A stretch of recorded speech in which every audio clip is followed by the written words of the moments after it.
I think building a great football team and a great legal team are the same. You need to get multiple different parts, make them function in the same direction going forward with one goal, and that's success. In the legal world, success for your clients. I don't just pick anybody to work on this team. I pick the ones that are willing to go all the way for our clients, and that's what it takes to win. We're built for success, we're built for winning, and I want my team to win for you. If you've been hurt, my team and I, we've got this. At Price Chopper, we're always chopping prices. Just like we're always making sure you get the best cut every time. For freshness, selection, and low prices, Kansas City knows. Price Chopper. Family-friendly fun awaits at Chicken and Pickle in North Kansas City. If your pickleball skills are questionable, but your ability to eat is undefeated, Chicken and Pickle has you covered. Swing by for their wood-fired rotisserie chicken, pulled pork, and grass-fed beef sandwiches. Creative salads and hand-cut fries or tots. Enjoy some friendly competition of your own on the indoor or outdoor pickleball courts and game yard entertainment like the Giant Jenga, the Giant Battleship, Cornhole, and more. It's the coolest backyard you'll never want to leave. Chicken and Pickle, located at 17th and Burlington in North Kansas City.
Good evening from Liberty High School in Liberty, Missouri. It is the 33rd annual DM Law Kansas versus Missouri High School Football All-Star Game.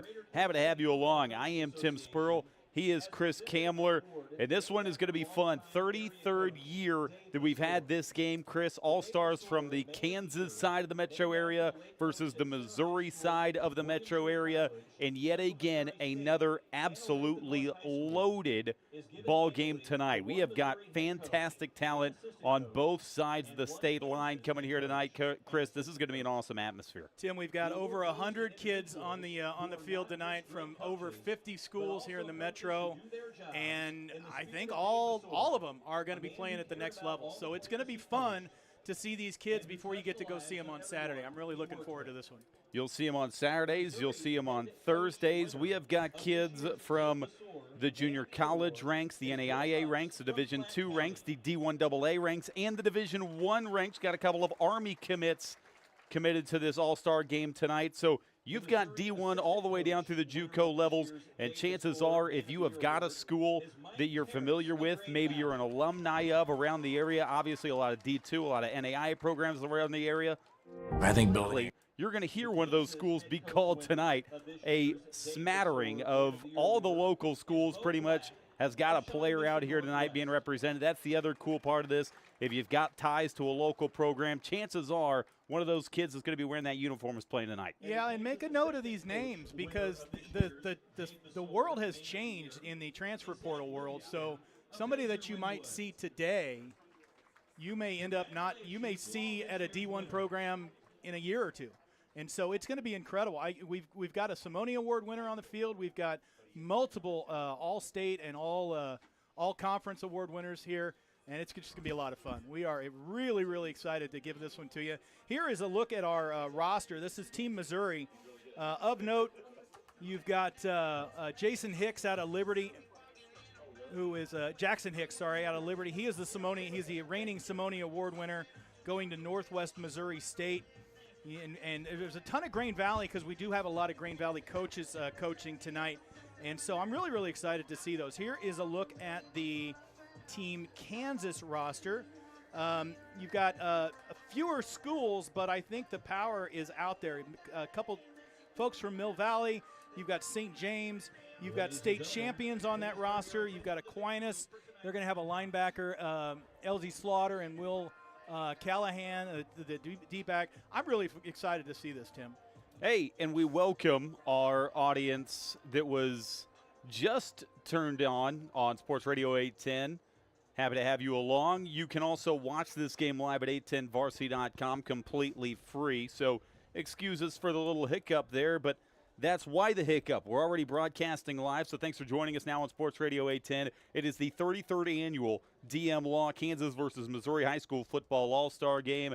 The best players from the Kansas side of the metro, the best players from the Missouri side of the metro going head-to-head tonight from Liberty High School in Liberty, Missouri. Kansas is going to be wearing those red uniforms. They've got the white pants. Forget about the helmet. They're all wearing their team helmet. In Missouri, they're the home team tonight here in Liberty. They've got the black uniforms, the white pants, and again, their own custom lid. But you said it there in pregame, Chris. So many schools represented from the high school levels. And like we were saying, a lot of these guys going to go play next level. And almost every local school, and every local college, rather, is going to be represented by a future player tonight. Well, we have resolved a couple of curiosities we had going into the game. One, Team Missouri is going to receive. And second, they have put 12 minutes up on the clock. So it looks like they're going to have regular quarters scoring for this game. Originally, they had 20 minutes up there, and we didn't really know how they were going to score it. But looks like it's going to be a regular football game. Strap it on and let's go. Oh, yeah. If you're unfamiliar with this game, it is a football game. This is no exhibition. It is for bragging rights. These players are going to go get after it. I told you, a lot of these guys, they are going to go play college ball, but there's a smattering of guys that will never put on the helmets again. They're going to lace this up. They're going to go get after it tonight. That's what makes this game so much fun every year. A massive crowd on hand. Team Missouri in those black uniforms, they are going to touch it first, and it is D'Angelo Bayless, the DB from Kip Academy, deep back alongside Mariano Rodriguez, the receiver from Higginsville High School. Merrick Griner is going to be the kicker. He is out of Olathe Northwest, listed as a tight end wide receiver. They did not have a kicker actually on their roster. So Griner's going to do the kicking for us tonight. Buckle up, let's go. Sports Radio 810 and 810 Varsity. Let's do it. Griner, a low line drive kick is going to come out of bounds. That's going to be the other thing is there is a full referee crew, and you are going to see this called as a regular game. That ball flies out of bounds. Flag comes out of the pocket. So, again, you may get a little bit of leniency on some calls, but again, I can't stress this enough. This is a full go game. This is not like some of those jamborees you might see in the spring. Coaches on the field kind of messing around.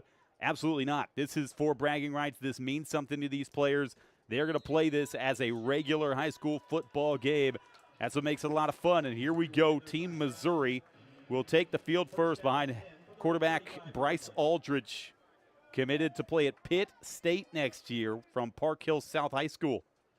They're going to keep it on the ground with the reigning Simone winner, Jackson Hicks. And Tim, you were talking, Grain Valley media had some great coverage about the practices. I mean, they've been practicing for a week to 10 days. Every time they broke down their huddle, it was beat Kansas. I mean, it is bragging rights for real here tonight. Jackson Hicks still in the backfield. Who's going to get this pitch?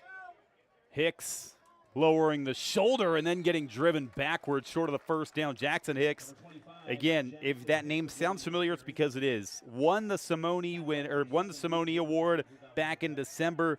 Chris, he was tremendous. First team All-State, 2,700 rush yards, 31 total touchdowns, and he did it in Missouri Class 6. State or school record, 31 touchdowns, school record, season yardage, well-deserved and well-earned. A third and short. This one is dropped on the exchange, picked up around the corner, a first down, as getting decked out of bounds is Tommy Hustler, the receiver, headed to Northwest Missouri State next year. That was a couple of Northwest Missouri State guys in the backfield, and Hutzler showed really good composure after putting it on the deck, picked it up, went for 10 yards. And they are across midfield. Years past, we've seen a lot of defensive battles. A lot easier to pick up a defensive playbook when you only have a week as opposed to an offensive playbook. And we're going to have a double pass deep down the middle of the field in stride. And Missouri is on the board. Mariano Rodriguez from Kobe Westfall, the other quarterback. They had a jailbreak blitz going off the left side, and quarterback was just able to read it, throw it way over the top of the secondary, and it goes for a 48-yard passing touchdown. Kobe Westfall, who's going to go play quarterback at UCM, comes off the sideline, gets the pitch, and tosses a touchdown. In Missouri, a minute and 36 seconds into this one as a 7-0 lead. Stay with us. It's the Kansas versus Missouri High School Football All-Star Game on 810varsity.com and Sports Radio 810. The biggest thing football taught me was keep fighting every single day. You have to keep fighting. You can't stop. Our clients come to us and their backs are against the wall and they need help. And they're depending on us to fight for them, and that's what we do. When you hire our law firm, you're going to get the benefit of a great legal team, all working towards the same goal, getting a great result for the clients. All hands on deck, 110% effort all the time. Those are the kind of people I like going to battle with every single day. If you've been hurt, my team and I, we've got this.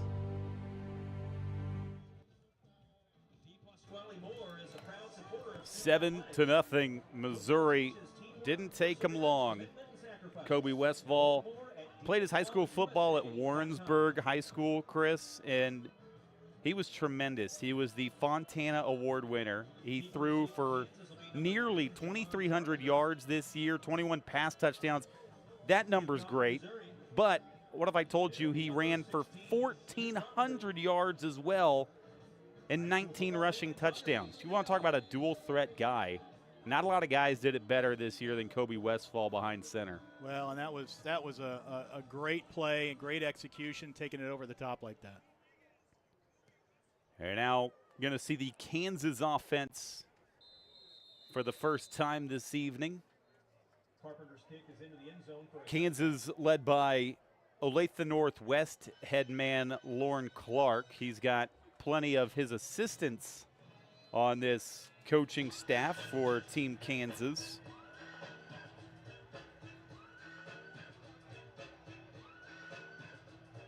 And getting the start behind center for Team Kansas will be Jamo Sarver, the Olathe North quarterback, committed to go play at Emporia State next season. We'll see him. We'll see Tyson Beshore as well behind center for Kansas this evening. Good initial move before Nate Phillips gets blown up in the backfield. Nate Phillips, he's a unique story. Only played 4 games this year for Shawnee Mission East, got injured, missed a bulk of the season, but in those 4 games, he was tremendous. 450 yards, 6 touchdowns, and a lot of times you miss a bulk of your senior season, you may not end up playing college football. Not the case for Nate Phillips, going to go play at Benedictine next year.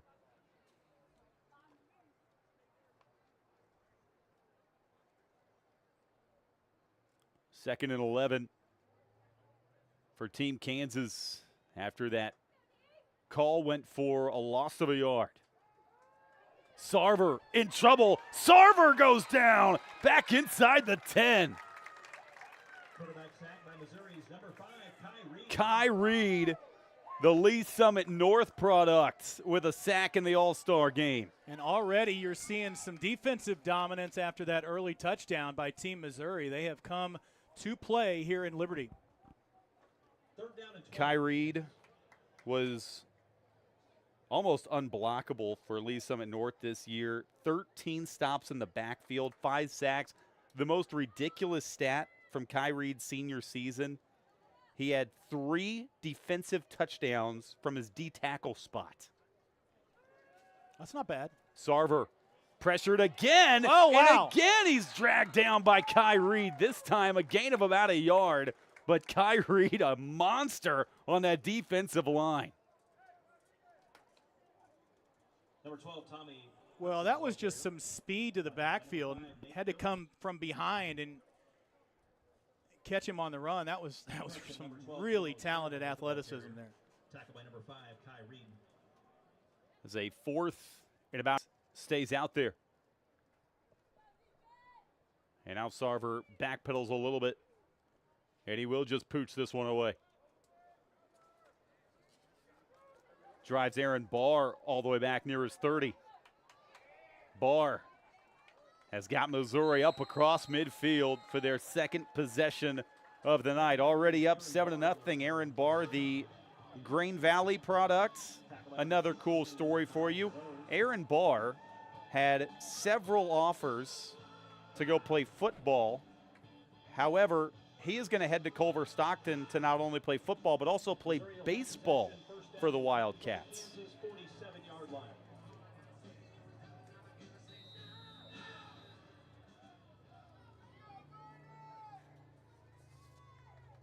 Bryce Aldridge back out there at quarterback for Team Missouri. It was the other quarterback that threw the touchdown pass on that opening drive. Robert Palmer gets drilled at the line of scrimmage. Number 6, Robert Palmer on the carry for Missouri. Chris, Robert Palmer had a great senior season. 1,400 rush yards, 18 touchdowns this year.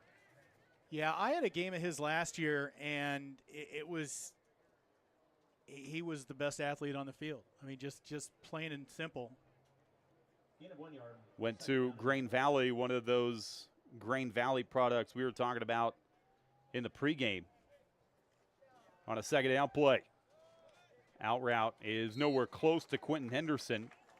The Ruskin running back turned receiver for this game. He was a 1,000-yard rusher at Ruskin this past season, but you'll also see that in the All-Star game. You get a lot of skill guys, and some of those running backs, they don't mind going out and splitting wide at receiver for an All-Star game. Palmer hitting the edge. Palmer has got a first down as a flag flies from behind the play. Couple of flags. Looks like probably going to be holding.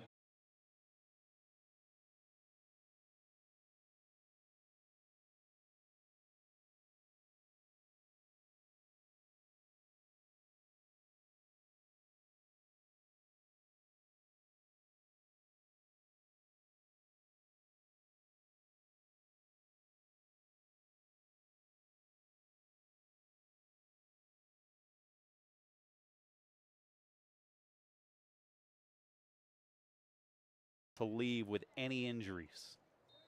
And Bryce Aldridge remains down on one knee. Timeout on the field. And he was trying to get down. But again, Chris just looked a little bit awkward going to the ground there. Yeah, and they have trainers galore on both sides. So that is you mentioned it, Tim. The thing you don't want to do. These kids are already graduated. They're already out of school, and the thing you do not want to do is head into summer workouts with a knee or a groin or a hamstring. Piece for the group.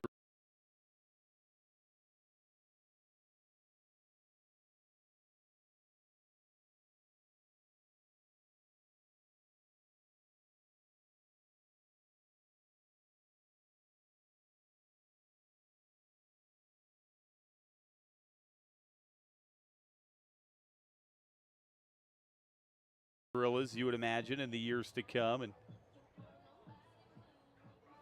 walking off under his own power.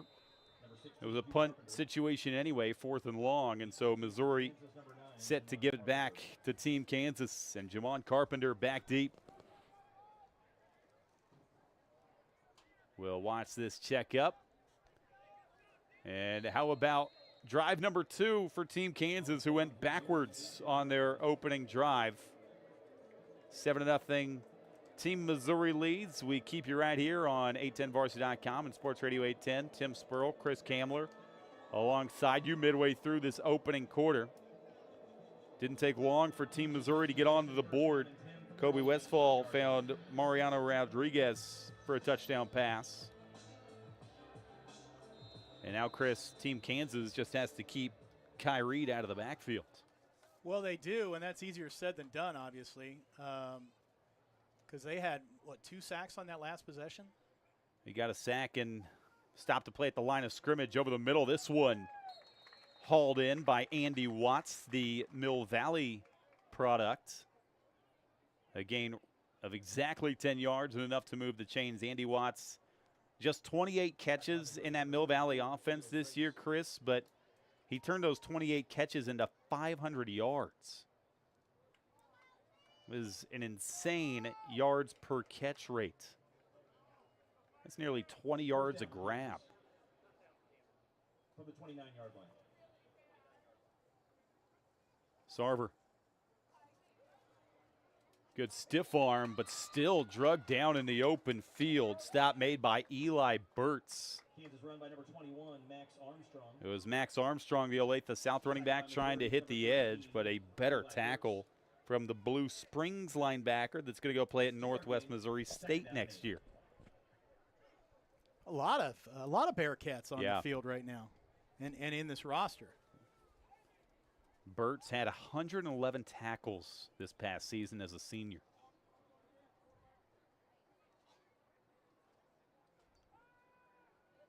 Deep ball, Taron Jackson, and it's overshot. Sarver just a little too strong on that one. And Jackson was gone. That was 6 from jump.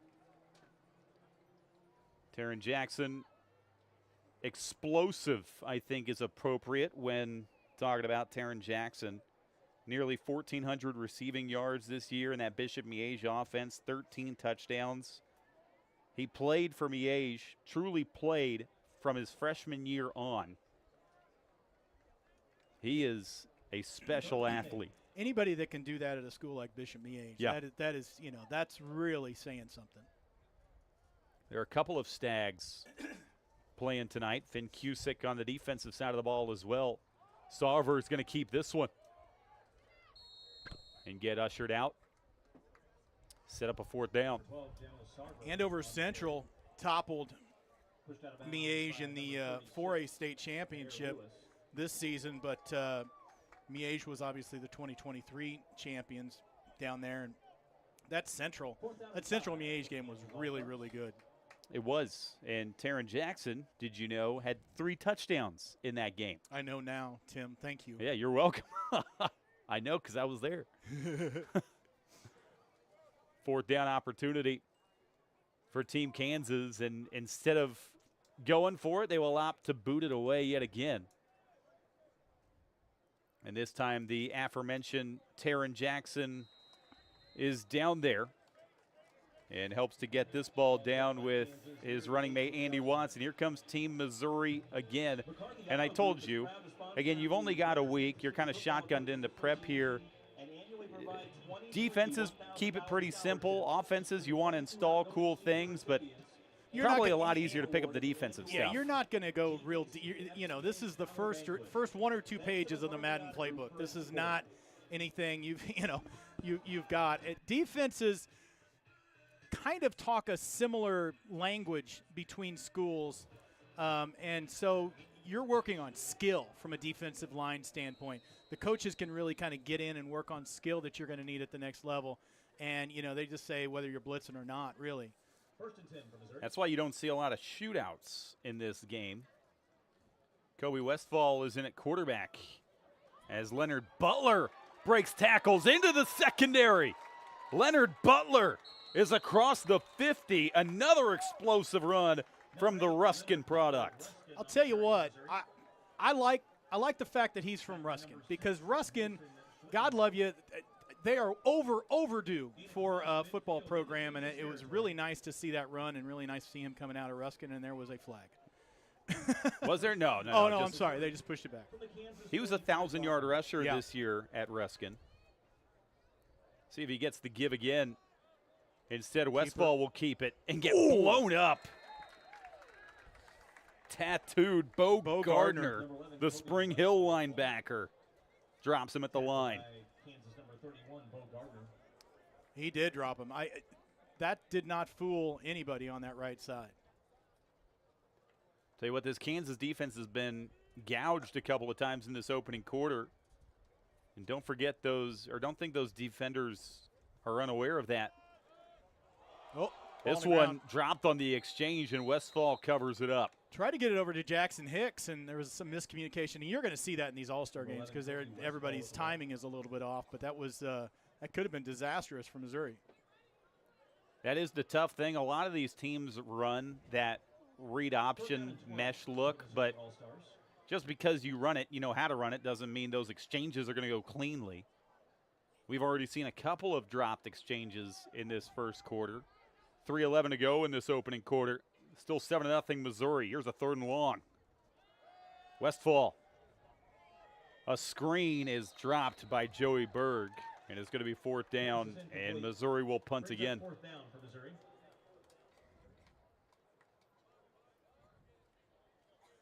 Team Missouri, they are led this year by David Alley, head coach from Grain Valley. And just as Lauren Clark did, David Alley also brought a fair share of his staff over to coach this game with him. It's a good punt. Spiraling inside the 20. Touch by Missouri. Caught a leg, and it'll still get down inside the 10-yard line. Yeah, they're going to spot it a little bit further up where it got touched on the thigh. Really you take for granted the kicking and punting games in an all-star game, but hey, Team Missouri, they got that special teams buttoned up. Hey, 2:49 left in the first quarter. I don't think Kansas has been on the other side of the 50 today, have they? They haven't. They've only got 1 first down so far in this opening quarter. We've only seen one of the 2 quarterbacks thus far. And again, we will see J-Mo Sarver. Some teams rotate series. Some teams will just go full quarter. Some teams will go halves. Again, all up to what the coaching staff wants to do. Sarver, pressure. Yeah. This is going to move the chains just shy of the 30. Greinert lined up in the slot, in that tight end slot, and he just had a Travis Kelce's slant and went for 12 yards. Greinert from Olathe Northwest is going to go play football at Harding. One of those guys that the head coach Lauren Clark is all too familiar with, I would imagine. A product of his program at Olathe Northwest. Pressure. Sarver. Out route is in the dirt. Again, looking for Greinert. Pass is incomplete. Intended for number 10, Number 14. A lot of explosive receivers in this offense. I mean, that goes without saying for both teams, but definitely weapons in this Kansas offense. But early on in this opening quarter, Jamo Sarver's been running for his life, hasn't had a lot of time to set up in the pocket because that Missouri defensive front, Chris, is getting after it. Yeah, I think tail of the tape here, you're going to have to go to Missouri's offensive line definitely, because I think Kansas has struggled at that line, and then it's required the quarterback to get out of the pocket and mess up his timing. And the play clock gets all the way down. Did Kansas take a timeout? They did not. Nope, they did. They're going to get granted a timeout. Maybe a generous gift of a timeout, and Team Kansas will have a timeout. We will keep you right here. You are watching on 810 Varsity and listening on Sports Radio 810. Happy to have you along. It is the 33rd annual DM Law Kansas versus Missouri High School Football All-Star Game. Chris Kamler, Tim Spurl alongside you. And Chris, again, we talked about it in the pregame, a unique game, 33rd time we've done this. The atmosphere is great out here at Liberty. Couldn't have asked for better weather, but it is a packed house again tonight. Listen, this is my first time at this game. You had mentioned that it usually is played in July, and I'm really glad that it is not. But I don't see a lot of empty seats. This facility in Liberty is magnificent. I mean, it's brand new, relatively brand new, within 5 years. And they built this thing for capacity, and there is a ton of people down below us and a ton of people across. 2nd and 10 for Kansas out of that timeout. Sarver pressured again. Yep. Escaping. Deep ball. Taron Jackson overshot him again. Sarver has got a cannon. He unleashed that one about 65 yards in the air and just overshot Taron Jackson. Yeah, even Taron Jackson couldn't catch up to that one. If there's anybody on the field that would have, it would have been him.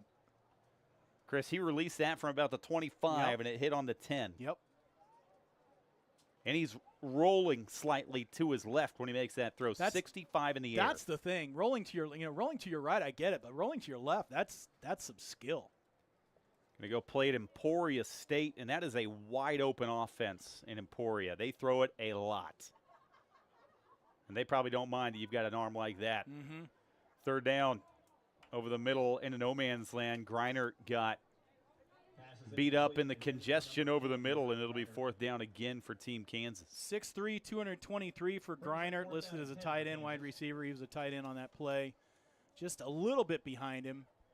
That's a big kid.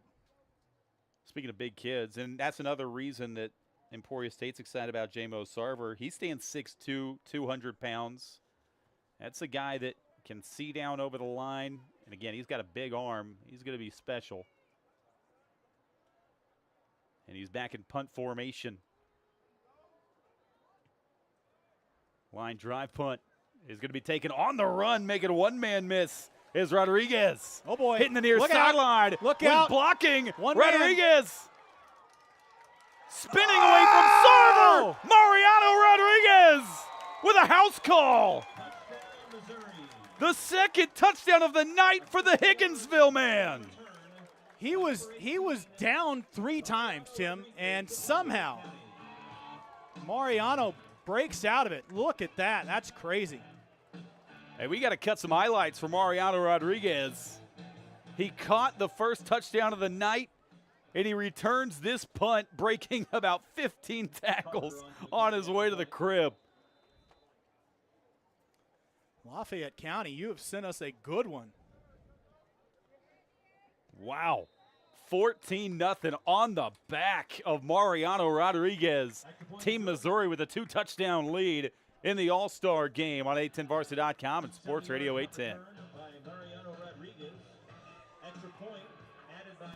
At Price Chopper, we're always chopping prices. Just like we're always making sure you get the best cut every time. For freshness, selection, and low prices, Kansas City knows. Price Chopper.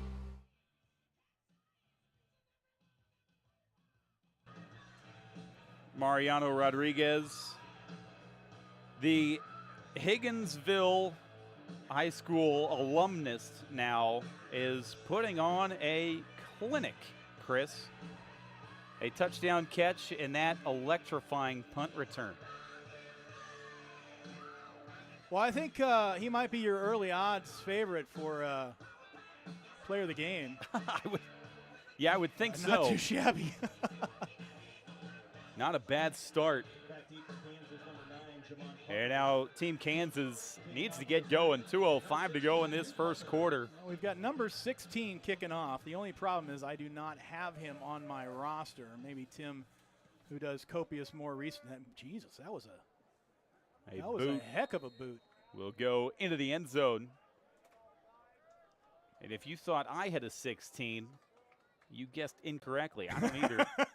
But we also, get this, had Andy Watts' mom come up to our booth.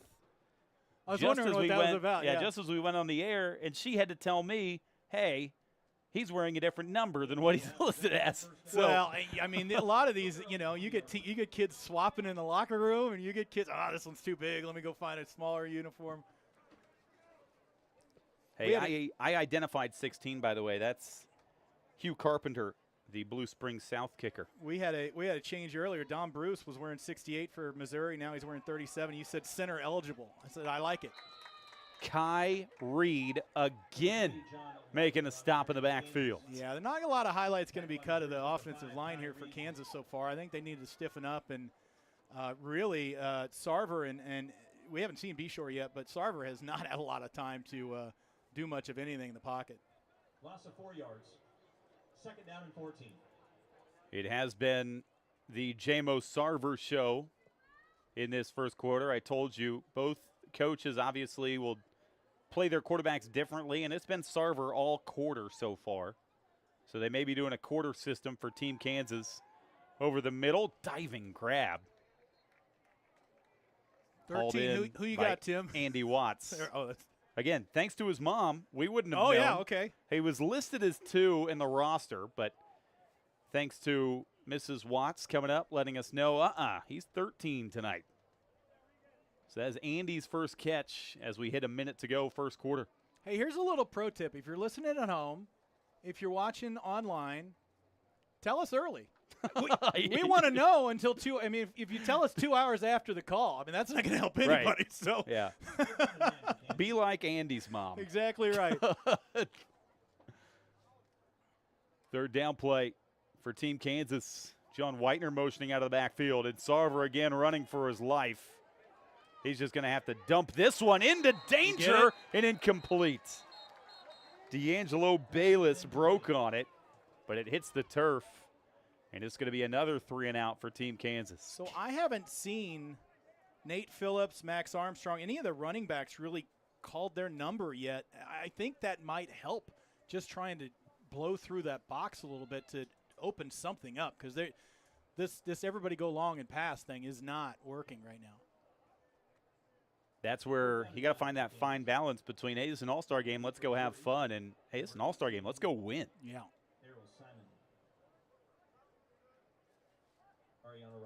But Team Kansas, again, in a 14-0 hole. It's a good punt.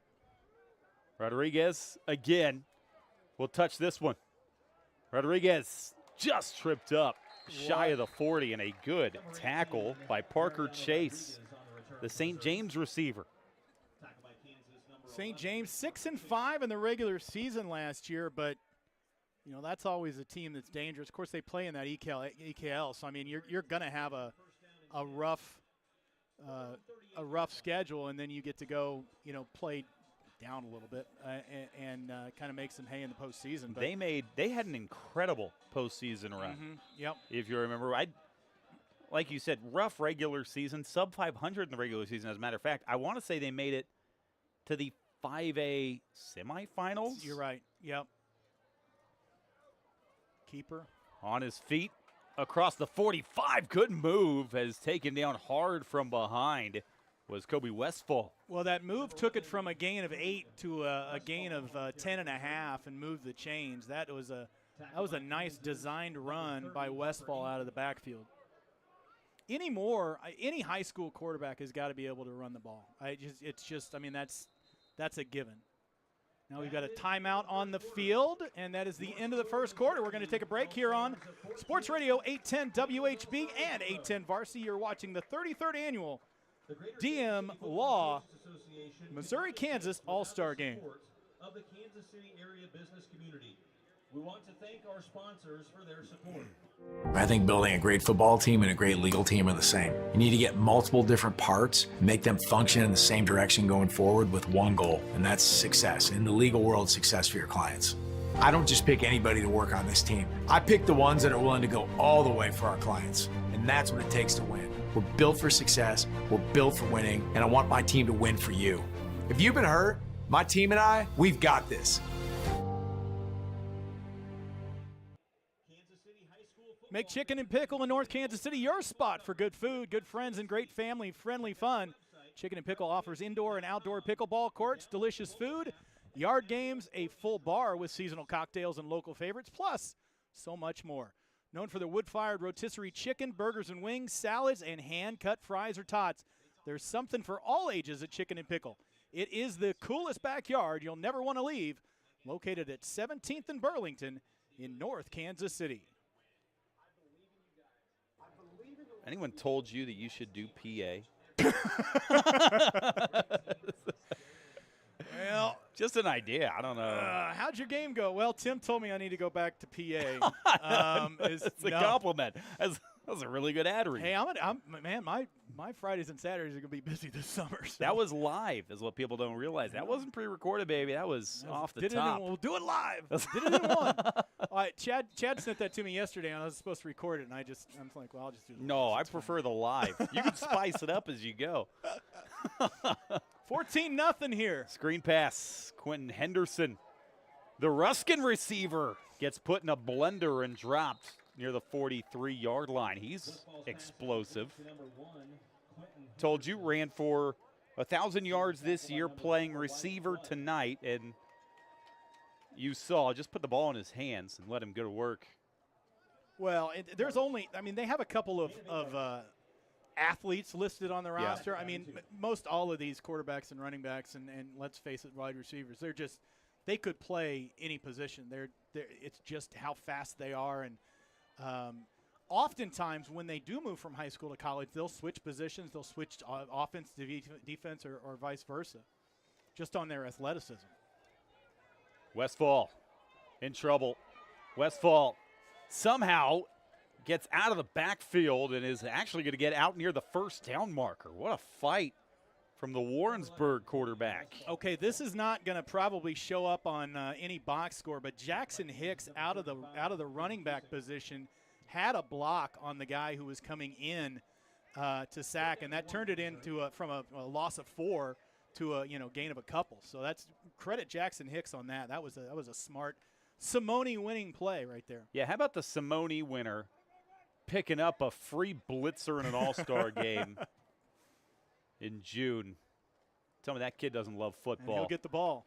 Hicks, hard running, just shy of the 36-yard line. He was awesome to watch. I don't know if you were able to make it to a Liberty game this year. We called the Liberty game. Tremendous, man. And the guy's got a nonstop motor. Again, 2,700 rush yards in the toughest classification in the state of Missouri.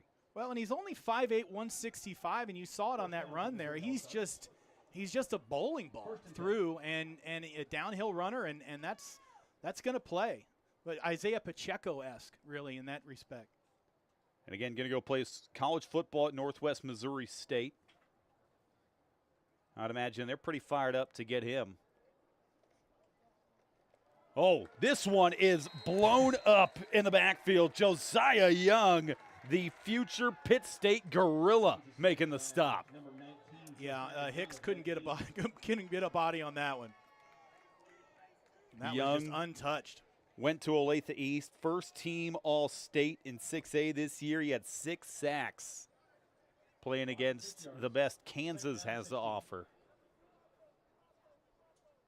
So now one of their first second and longs in a while, 2nd and 15 here, 9:15 or so left to go in the second quarter. Been all Missouri so far. 2nd and 16, though. Missouri backed up. Here's a give to the Green Valley running back, Robert Palmer. And here comes 3rd down. That was another downhill run. Palmer at 5'11", 205, obviously a little bit bigger.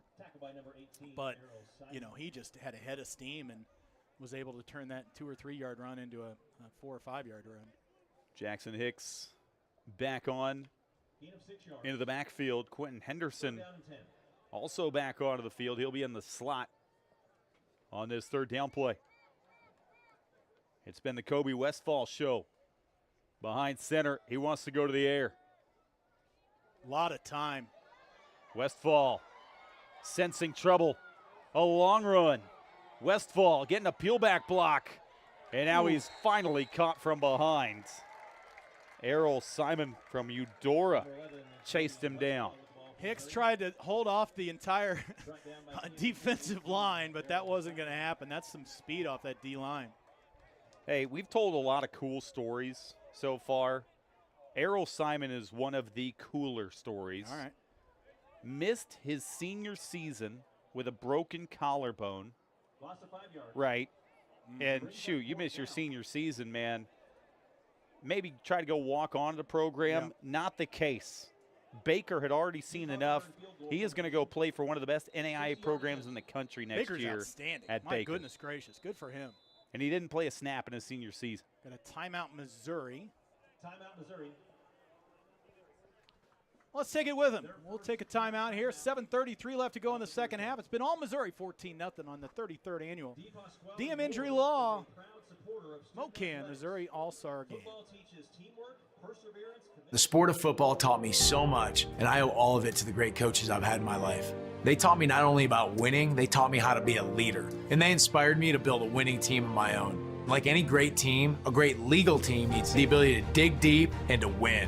I believe in you guys. I believe in the work we do. And that's the team I coach every day at DePasquale Moore. A great team that wins day in and day out for our clients. If you've been hurt, my team and I, we've got this. At Price Chopper, we're always chopping prices. Just like we're always making sure you get the best cut every time.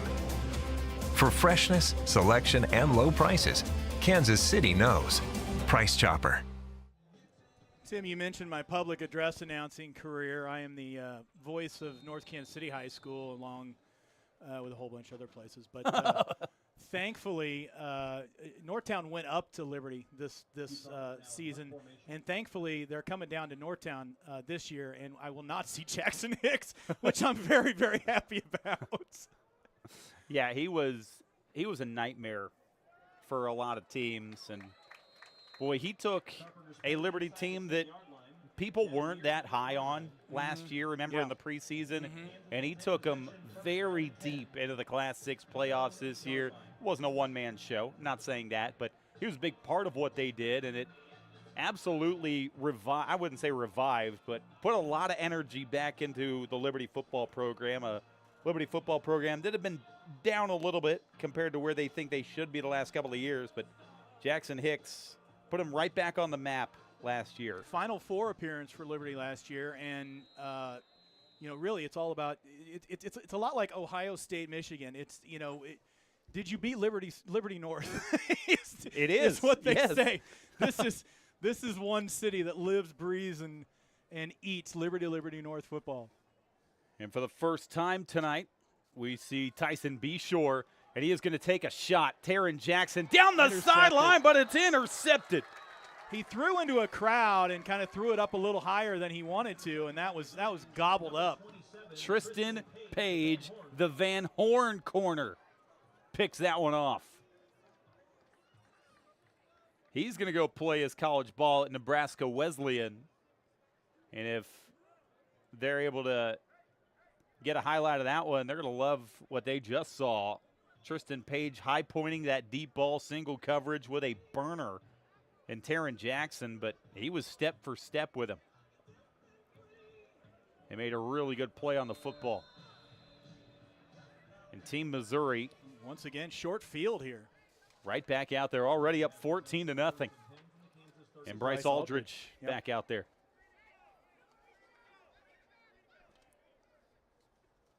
Aldrich is going to step up. In trouble, drilled again. Josiah Young all over the place in this first half. He had him in his sights, and that was rough. That was some nice scrambling out of the backfield, but he needed to either get rid of it or do something else because he got crushed. Hey, the edge rusher in the college game, he is the prototypical build. 6'4", 230 as a high schooler. Imagine what that Pitt State weight program is going to put him through. He is going to be a monster in the coming years, you would think, down in Pittsburgh.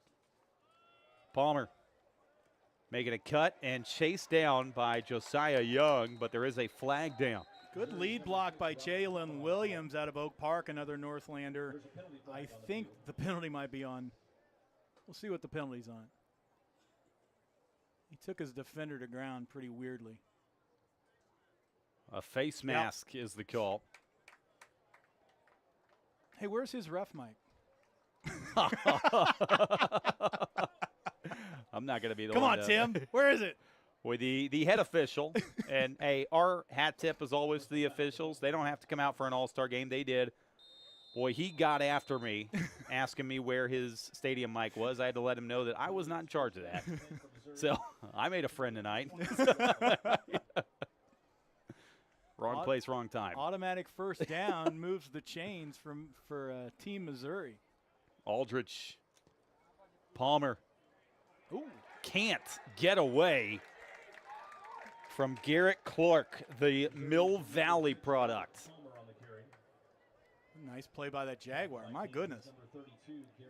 Garrett Clark making tackles in the backfield was his specialty this past season at Mill Valley. He had 10 tackles behind the line of scrimmage to go along with a pair of sacks. Loss of 4 yards. And what was a fantastic defense, a team that made it to the quarterfinals in 5A. Well, and the skill of tripping up a guy at their feet, I mean, that's hard to learn. And that was a great exhibition right there. Butler this time. He is decked. Errol Simon again. The Eudora product making another tackle. Right now, the linebackers are eating well right now. And again, that was the guy we were talking about, broke his collarbone, but still going to go play football at Baker. Plays like that, you understand why. Fortunately, broken collarbone isn't something that's going to scare away a college, fortunately. Yeah, you would have loved to get more tape, but Baker, again, had already seen enough. And now here comes a 3rd and long, 3rd and 16 for Team Missouri. It's a blitz. Aldrich. Henderson is blown up. Garrett Clark there again. That was really just a 5-man straight blitz, and every one of them got to the secondary. That's a strong, strong defensive line and a good move. And you got another tackle for loss. Hey, this Kansas defense, they've only given up 1 score. Remember, the other touchdown from Missouri was a punt return touchdown. They have played really well. Guys, listen, I don't mean to scare you, but we are about to see a high school field goal attempt from the 35. A 46-yarder from Carpenter. We're going to see a made one. My goodness gracious. Split the uprights. The Blue Springs South kicker drills a 46-yarder in the All-Star game, and Missouri leads 17-0 in the Kansas-Missouri High School Football All-Star game on Sports Radio 810 and 810varsity.com. Folks, family-friendly fun awaits at Chicken and Pickle in North Kansas City. If your pickleball skills are questionable but your ability to eat is undefeated, Chicken and Pickle has you covered. Swing by for their wood-fired rotisserie chicken, pulled pork, and grass-fed beef sandwiches. Creative sandwiches and then hand-cut fries are tough. Tim, you need to go there and order the fried pickles. They are incredible. Enjoy some friendly competition of your own on the indoor or outdoor pickleball courts and game yard entertainment like Giant Jenga, Giant Battleship, Cornhole and more. It's the coolest backyard you'll never want to leave. Chicken and Pickle, located at 17th and Burlington, just around the corner from my apartment in North Kansas City. See, you just enhanced that ad read by doing it live. There you go. I am happy to take chicken and pickle gift cards because I'm there about twice a week, if we're being honest. That's how we should always do ad reads Exactly, from that's now what I'm on. saying. Forget this pre-recording stuff. Kansas needs to get going in a 17-0 hole after that 46-yard field goal and another touchback, and we will see Tyson Beshore for only his second snap. Well, and Missouri has done it traditionally. They've done it on a punt return, and now they've done it on a field goal. So I mean, they've by air, by wind, by sea, they've been able to do it. Team Kansas, this is on you now. You got to get some yards. They still have not been on the other side of the 50. Beshore, remember, one snap, an interception. They tried to take a deep shot up the sideline on Tristan Page on that last drive, but it was picked off. And now Beshore in this offense back out there. Max Armstrong, the Olathe South tailback behind him.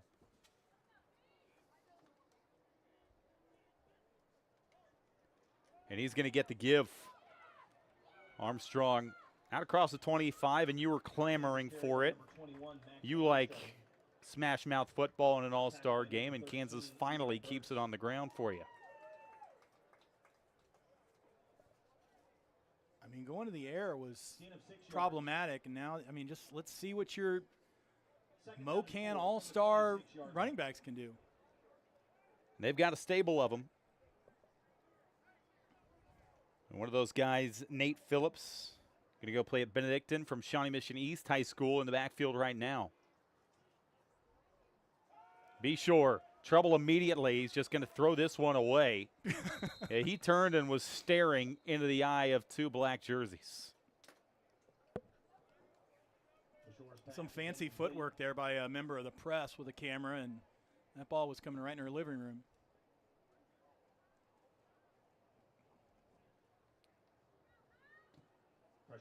Another third down coming for Team Kansas. You said it. They have not been across midfield. 3rd down and 4. If they're not turning it over, they're punting the football. They need a spark. They haven't converted a majority of these third downs. Well, we also mentioned that, they don't go in with crazy playbooks, but I think there's going to be some halftime adjustments here. That play clock all the way down. Kansas in no hurry. They're asking to reset it, and they're just going to let them go. Are they going to grant it? That was confusing. It's like Team Kansas broke the huddle expecting a timeout to be called. Yeah, Lauren Clark was asking to have it reset. Maybe just do them a favor. Nope. Nope, they're going to enforce a delay of game. Delay of game, the penalty against Kansas. Yeah, that was confusing. Sure didn't seem like they were anticipating getting a delay of game called there, but Team Kansas now a 3rd and 9. Yep.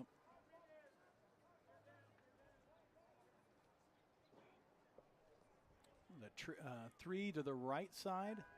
Beshore.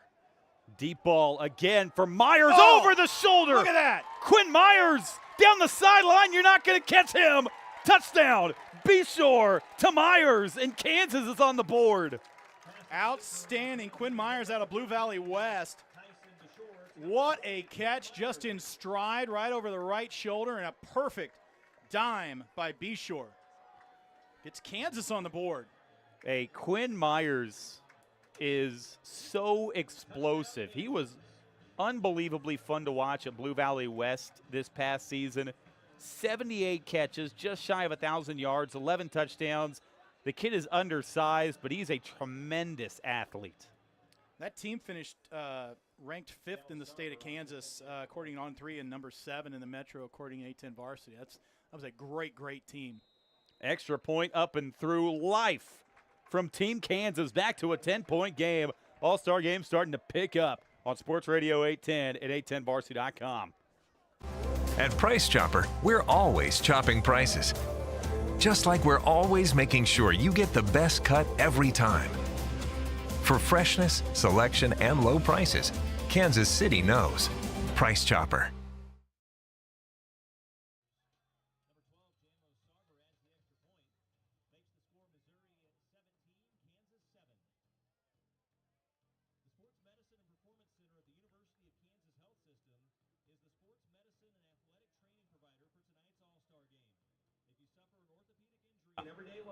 We're playing sports.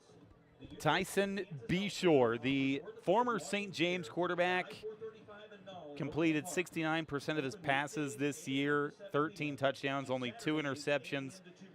He is also going to a powerhouse NAIA program, an NAIA program that has been to some national championships over the last couple of years in Morningside.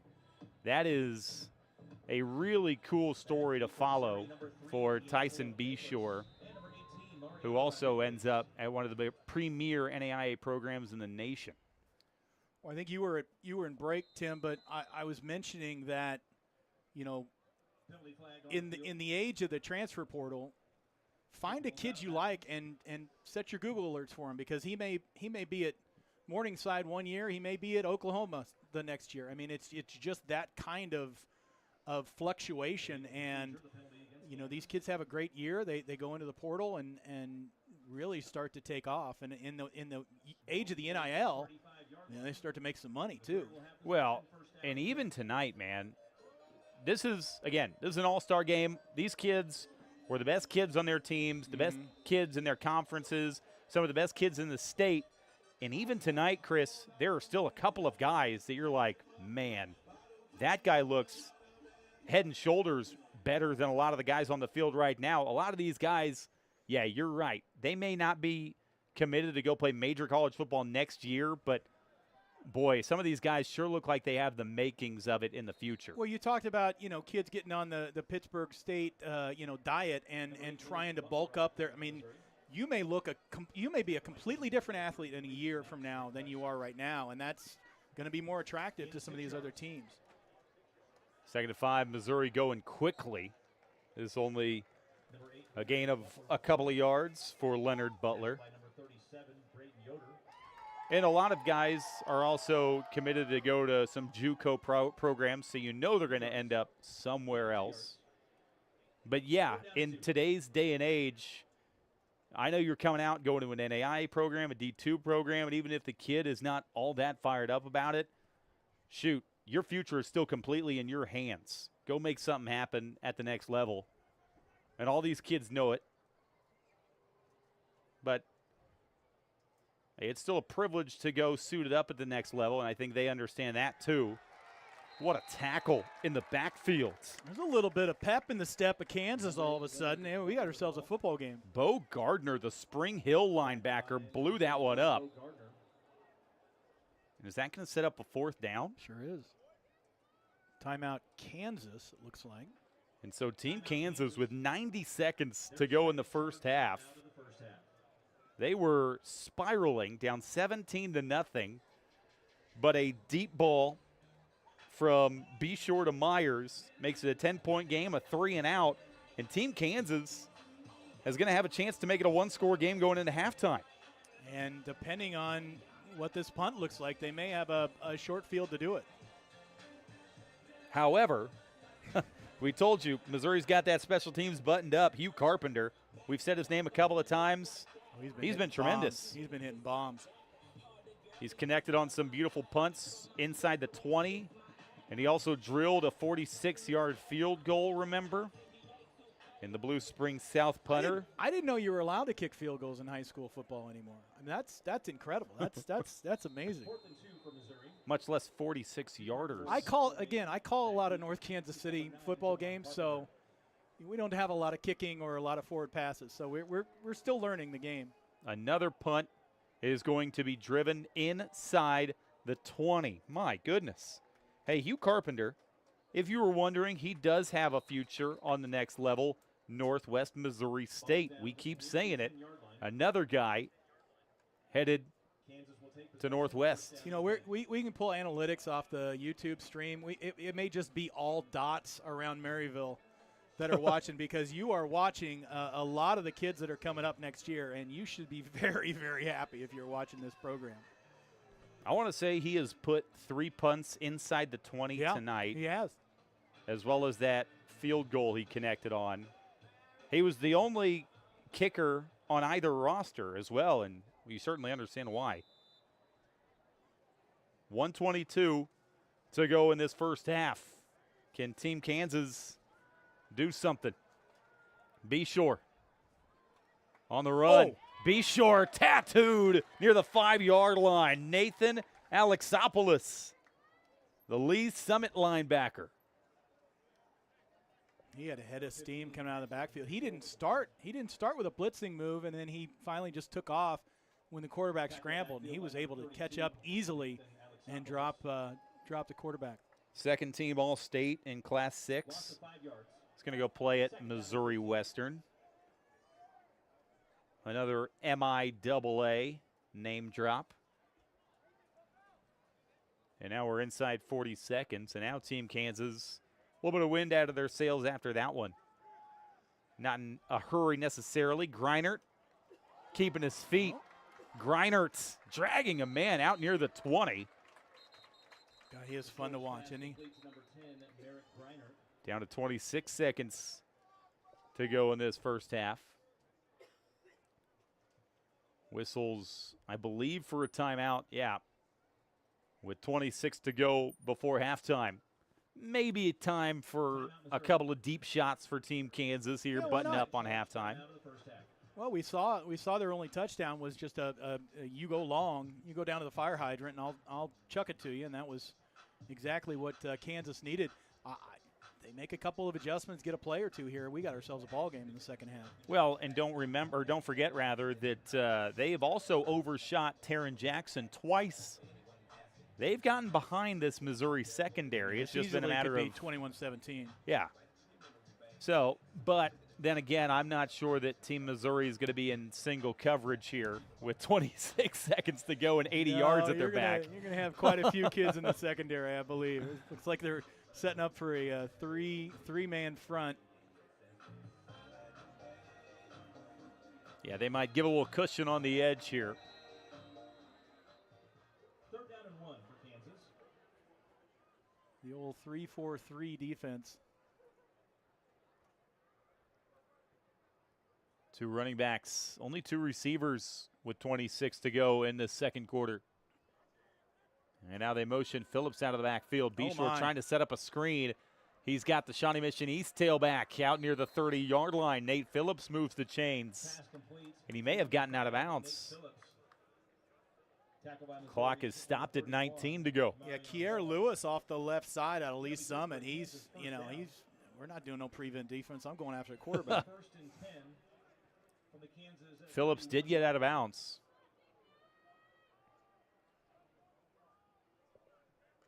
But again, though, worth repeating, there was only one kicker selected to the All-Star game, and he doesn't play for Team Kansas. Well, you were talking about it earlier, Tim. The rosters have shrunk at kind of some of the other smaller the non-D1 levels, and so you got to have kids that can do multiple things. Obviously, if you can kick and punt, well, that's one less guy you got to worry about on the roster. If you can kick and long snap, you can do a lot of stuff. So, second down and 10. 15 to go in this first half. Bishore got hit easy through that last pass. Almost to halftime on Sports Radio 810 and 810varsity.com. If you're driving, hurry up and get home, would you? You can watch us for free on 810varsity.com. Or if you're in your living room listening, then we appreciate your commitment to the radio. Play clock low. I got to imagine we're going to have some good numbers on this because this is a fun group to watch. This pass high and incomplete. They were trying to work to Parker Chase. A rare incompletion between former teammates at St. James. As a matter of fact, Parker Chase, not all of his receptions came from Tyson Bishore, but a big chunk of his 65 catches this past season were from Bishore.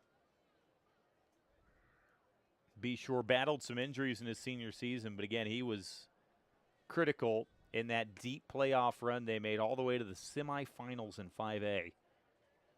Lost to eventual champion St. Thomas Aquinas. Bishore just has to dump this one into his sideline with 7 seconds.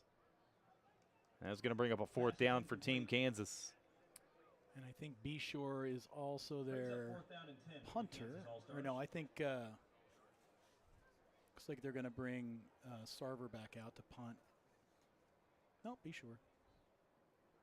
Well, and with 7 seconds, you kind of have to punt because if you take a deep shot and it falls incomplete with 1 second left, the kicker on the other sideline can drill a field goal from here. But the offense remains out there. Hard count. Oh, there you go. That helps. And maybe that makes you reconsider things. That's only the second flag. Knock on wood. That's only the second flag we've had. That's going to move you up to the 35, and maybe, because this would be a 52-yard field goal, maybe now you take a shot with the offense just for fun, because that might put you on the edge of field goal range for Hugh Carpenter. That's the other thing you got to consider on this 4th down play. Or you buy your quarterback some time and make sure you hit triple zeros. They brought in another guy to the defensive line. Now they're faking blitz. Now they drop back. Be sure. 7 up. Oh! Over the middle. That is caught. A huge hit delivered to Be Sure.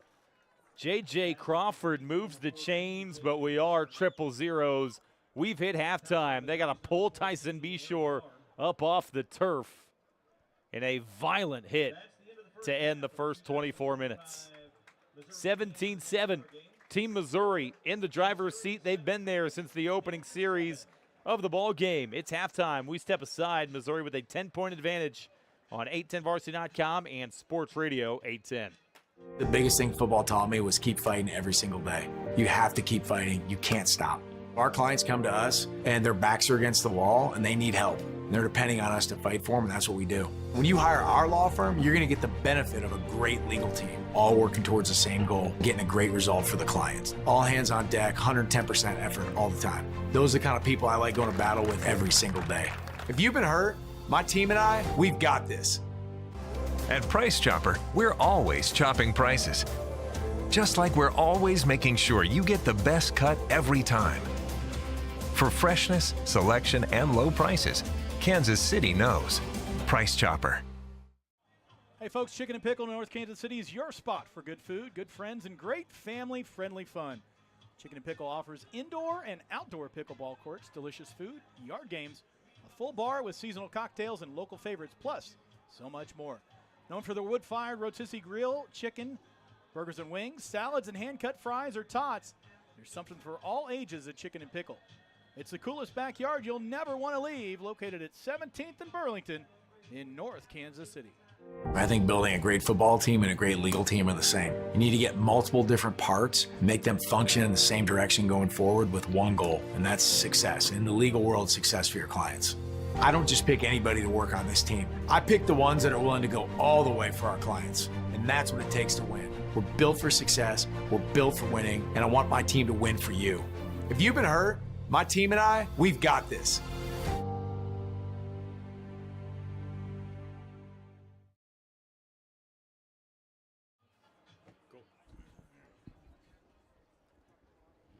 Ladies and gentlemen, 17-7. Team Missouri leads over Team Kansas. It is halftime of the DM Law Kansas versus Missouri High School Football All-Star Game.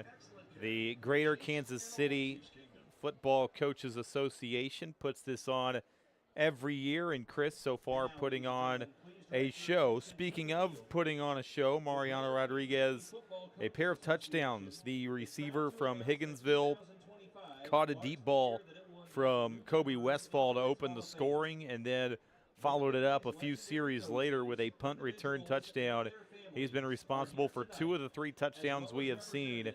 And Team Missouri has got to be excited about where they're sitting right now. And those Higginsville fans that tuned in for Mariano Rodriguez have got to be fired up. Yeah, they do. He's had a heck of a ball game so far. That punt return was from 70-plus yards, I believe. And so he showed some good running power, some good speed, getting past that line, and it's been a lot of fun. And again, Team Kansas, they were in a 17-0 hole quickly before Tyson Be Sure finally got Kansas back into it with a deep ball to Quinn Myers, who outran everyone in that Missouri secondary to get them on the board. And that is where we stand at halftime, 17-7. And again, halftime here at Liberty High School, early June. Chris, your first experience, can't complain. Weather's perfect. It's been fun. It's been high-flying. It's been violent at times. Definitely entertaining. It really has. Honestly, this is my first time inside the Liberty Stadium here. The stadium's amazing. Huge crowd on hand. This has been a lot of fun. We've seen some really good football. Again, we mentioned that you're not going to be able to install a ton of plays. You're not going to be able to install a bunch of stuff. But these kids have been playing hard, and they definitely want to do it for their state. It kind of gives you that itch, right? I mean, we're still, 2.5 months out from the end of August with Missouri high school football kicking off? I'm not terribly excited about it getting cool again, but I am very, very excited for football season to come around. Yeah, we're a long way from getting cool. This is the best weather we're going to have till October. Yeah, it really is. Again, 17-7 at halftime. Team Missouri with a 10-point lead in the Kansas versus Missouri High School Football All-Star Game. We step aside one more time on 810varsity.com and Sports Radio 810. At Price Chopper, we're always chopping prices. Just like we're always making sure you get the best cut every time.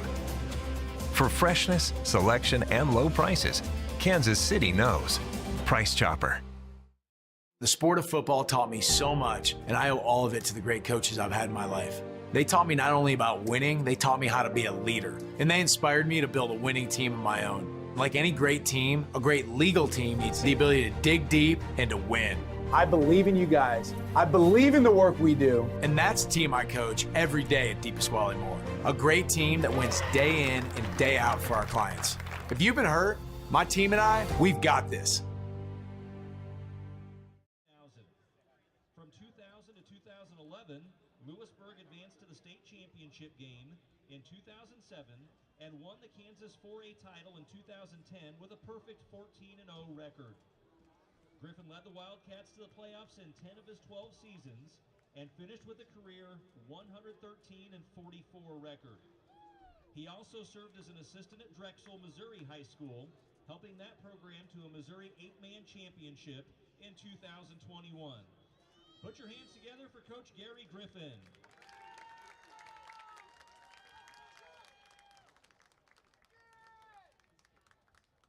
Next up is Larry Harless of Harmon, Washington, and Shawnee Mission North. Harless was born in Oklahoma City and graduated from North Kansas City in 1963. After graduating from Bethany College in 1967, he began his teaching and coaching career at Northgate Middle School in the North Kansas City School District. In 1972, Harless became an assistant coach at Harmon High School and helped lead the program to the playoffs for the first time in school history. In 1975, he moved to Washington High School as the head football and wrestling coach. During his time with the Wildcats, Harless led them to their first playoff appearance and first Kansas City, Kansas League title. In 1985, he took over Shawnee Mission North's football and wrestling programs and was named the Johnson County Wrestling Coach of the Year. He finished his career coaching at Baker University and Benedictine College. Let's hear it for Coach Larry Harless.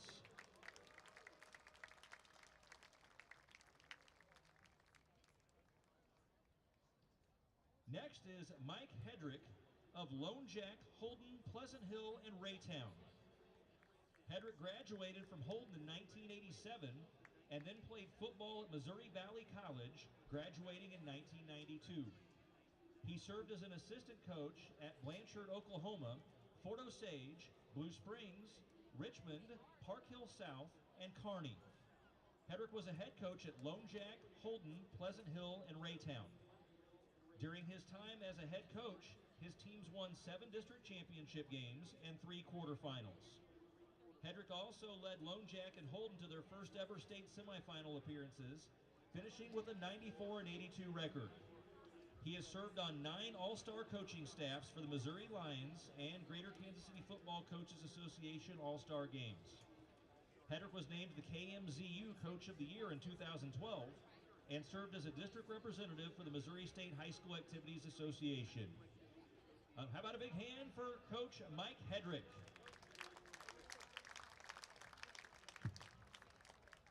Next, it's Joe Keaton of Fort Osage, Grandview, and William Chrisman.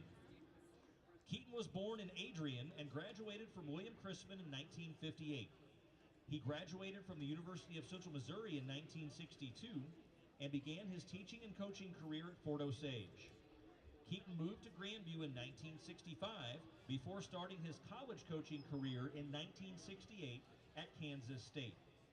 He would then coach at Missouri S&T from 1969 to 1992 when he returned to the high school coaching ranks as the head coach at his alma mater, William Chrisman. At Chrisman, Keaton was able to coach with his brother Terry and coach with his nephew Kevin. He was a mentor to many young coaches in the KC Metro over the years. It was nothing unusual to have a young coach sitting in his home on a Saturday or Sunday asking the best way to run plays or how to defend certain plays. Keaton passed away October 5th, 2018. A big round of applause for Coach Joe Keaton.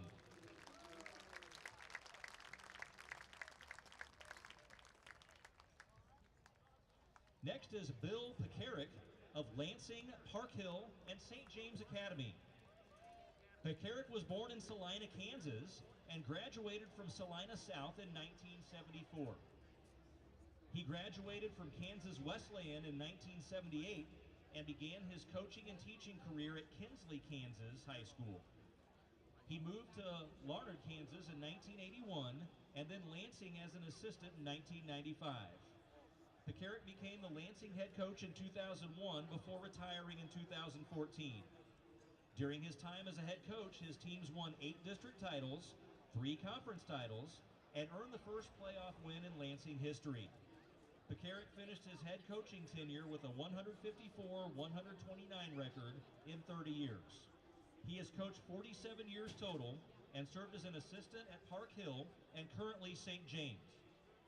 Pekarik has coached in 3 GKC FCA All-Star games and served on the board from 2011 to 13. Even though he retired from teaching more than a decade ago, he is still coaching and giving back to football in the Kansas City metro area. Let's hear it for Coach Bill Pekarik.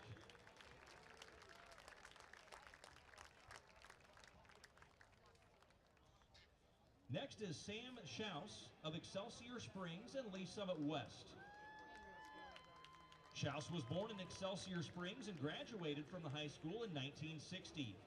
After graduating from the University of Central Missouri in 1965, he started his teaching and coaching career at Community Seymour, Indiana High School. In 1965, Schaus returned home to Excelsior Springs as an assistant coach. He was on staff from 1970 to 2009. During that time, he was a member of 2 state championship teams in 1994 and 96. In 2010, he joined the staff at Lee Summit West. Schaus was a part of 2 more state championship teams in 2010 and 2013. He was named the Dave Besore Assistant Coach of the Year in 2008. He is in the Excelsior Springs Hall of Fame and has coached in the Missouri East-West All-Star Game and the GKC FCA All-Star Game. Put your hands together for Coach Sam Schaus.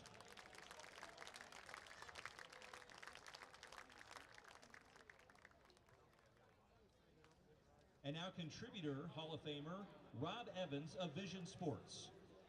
Evans was a longtime broadcaster and radio DJ in the Midwest and the East Coast. During his career, he was the play-by-play broadcaster for Missouri State, the Norfolk Tides AAA Baseball Club, and called 21 games for the Montreal Expos. In 2015, he returned to the area and became the play-by-play announcer for Blue Springs and Blue Springs South. Evans broadcasted more than 20 state championship games for Vision Sports and Sideline Sports. He was honored as the best large market play-by-play announcer 6 times by the Missouri Broadcasters Association. He loved his family, his faith, and sports. Evans passed away November 24th, 2024. Accepting this honor is his wife, Kathy, and family. Congratulations to Rob Evans and his family.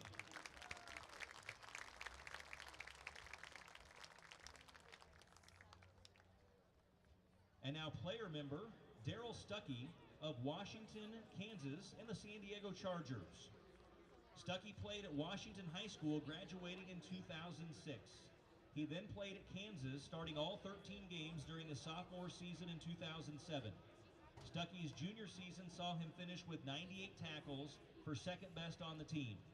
His senior year, he was named a semifinalist for the Jim Thorpe Award, given to the top defensive back in Division I college football. Also, his senior season, he was named the Big 12 Sportsman of the Year. In 2010, he was drafted by the San Diego Chargers, where he played 7 seasons. Stuckey was named the special teams captain and made the NFL Pro Bowl in 2014. He was inducted into the Kansas Ring of Honor in 2019 and currently serves as the Jayhawks Director of Football Relations. Let's hear it for Darryl Stuckey.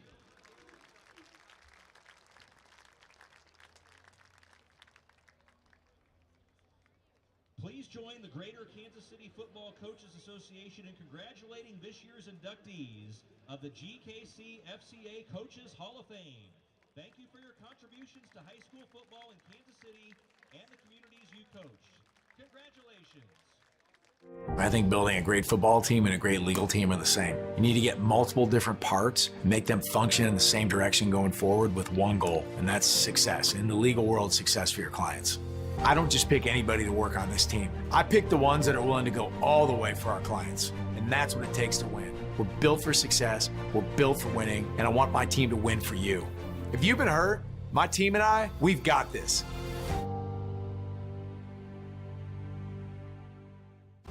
At Price Chopper, we're always chopping prices.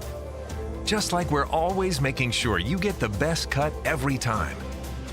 For freshness, selection, and low prices, Kansas City knows. Price Chopper. Family-friendly fun awaits at Chicken and Pickle in North Kansas City. If your pickleball skills are questionable, but your ability to eat is undefeated, Chicken and Pickle has you covered. That's the problem with doing stuff live, Tim, is every once in a while you cough. If your pickleball skills are questionable, but your ability to eat is undefeated, Chicken and Pickle has you covered. Swing by for their wood-fired rotisserie chicken, pulled pork, and grass-fed beef sandwiches. Creative salads and hand-cuts, fries, or tots.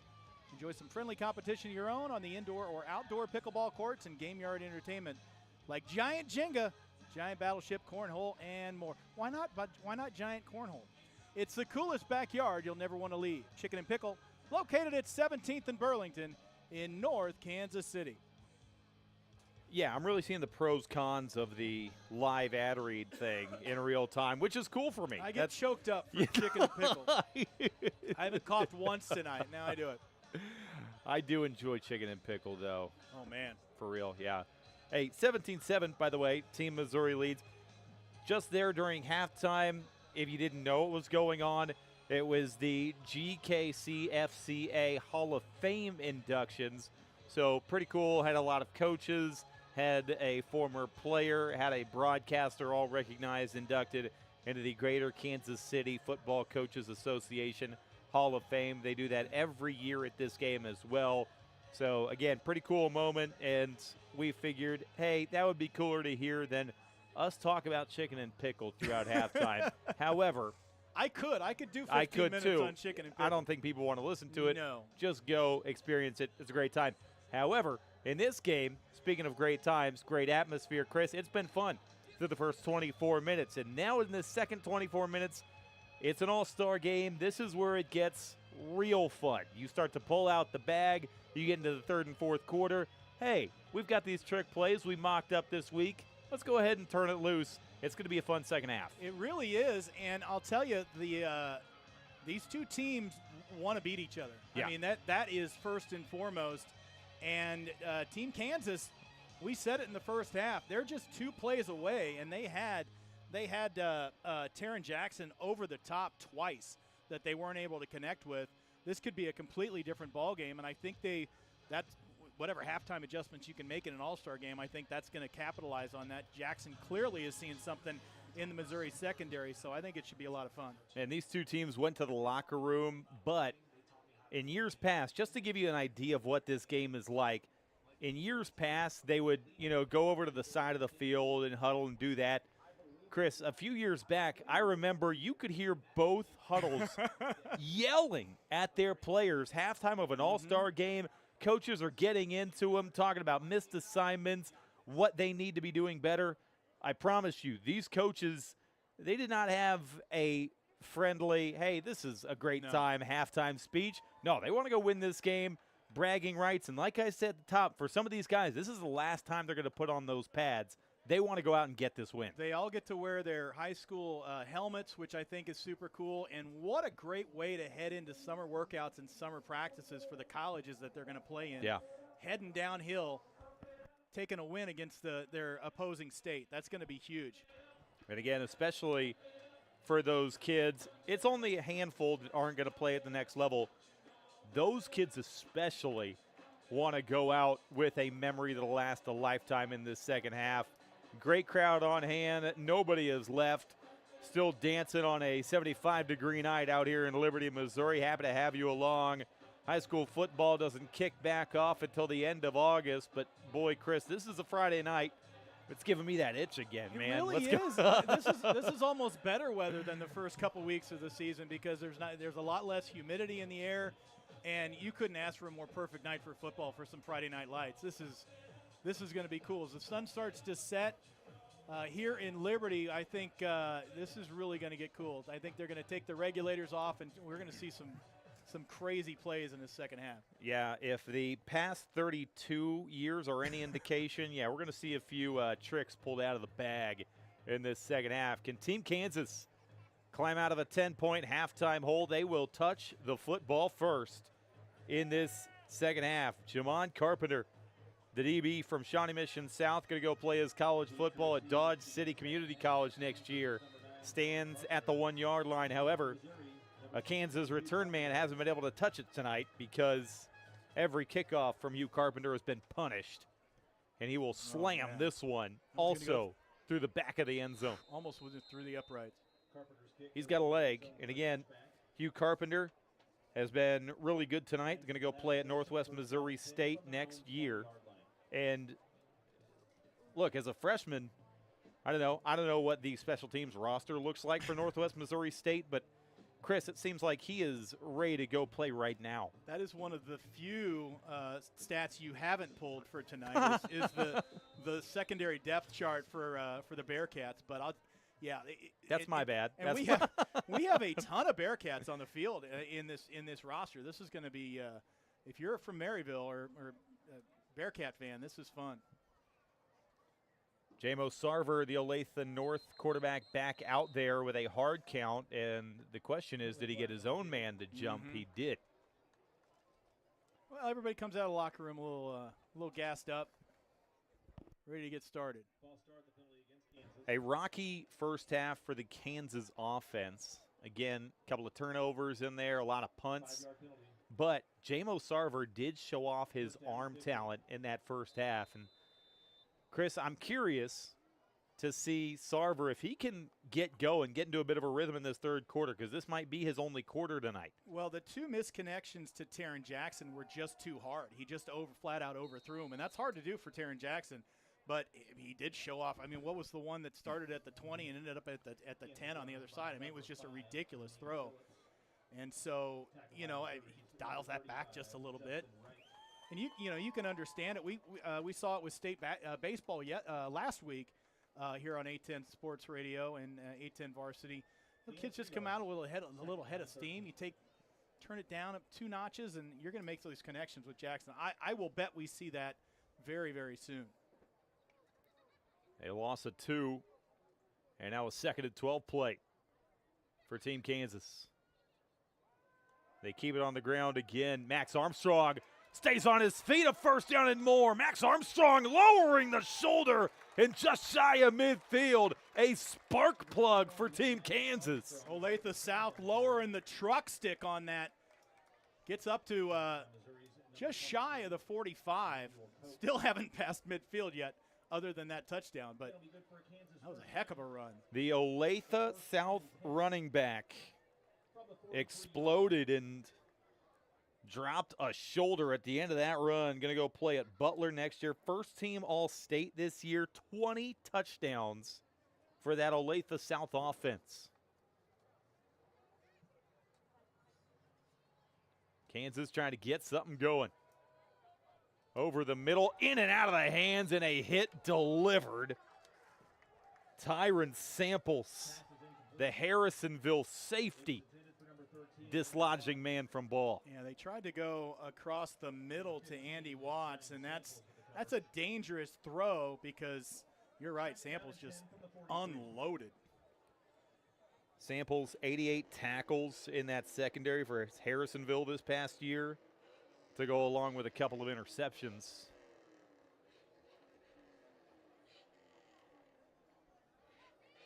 Love the in-game audio out here at Liberty. Motorcycle club up in the parking lot. Sarver setting up the screen. Phillips weaving through traffic and moving the chains, and for the first time tonight, Kansas will take a snap in Missouri territory. Yeah, and that's it's just Nate Phillips again, just doing what Nate Phillips does, lowering the boom and dragging the chains another 10 yards. That was a really, really nice run off of that screen pass. And I know you are loving the running backs getting involved. Well, I mean, we just saw basically all pass for about 90% of the first half, and they, once they did, I think you can open up that secondary again. Another Sarver dumping it to Armstrong, shedding one, lowering another shoulder is Armstrong. It was a good stiff arm by Armstrong, got him into the secondary, and another just shy of the first down. It's going to be a gain of 9. He's going to be a cool player to follow. Again, going the JUCO route, but a couple of touches here, man. He looks quick, explosive, but he wants to come at you and play physical. Yeah, definitely a different vibe in the second half from this Kansas team, wouldn't you say? Yeah, I would say someone lit a fire in that halftime locker room. This has been obviously their best drive of the game, and they are heading downhill. Deep motion from J.J. Crawford. Sarver, the keeper, and goes nowhere. That was disrupted in the backfield by Daniel LaValle. The Ray Peck D lineman was the one that made Sarver cut it back. Ray Peck's been so good for so long, and that program, it just continues to generate talent every year out of southern metro area. LaValle going to go play at Washburn next season. He was really good for Ray Peck this year, as you might have guessed. 3 sacks, 9 tackles in the backfield from LaValle. Patient running. What a spin across the 30. How did John Whitener keep his feet to move the chains? You mentioned a patient run, and that's exactly what he did. He just kind of let it develop, and then, man, he took that 360 and really made it shine. The Shawnee Mission Northwest Cougar was really good this past season as the Cougars went to a flex bone offense.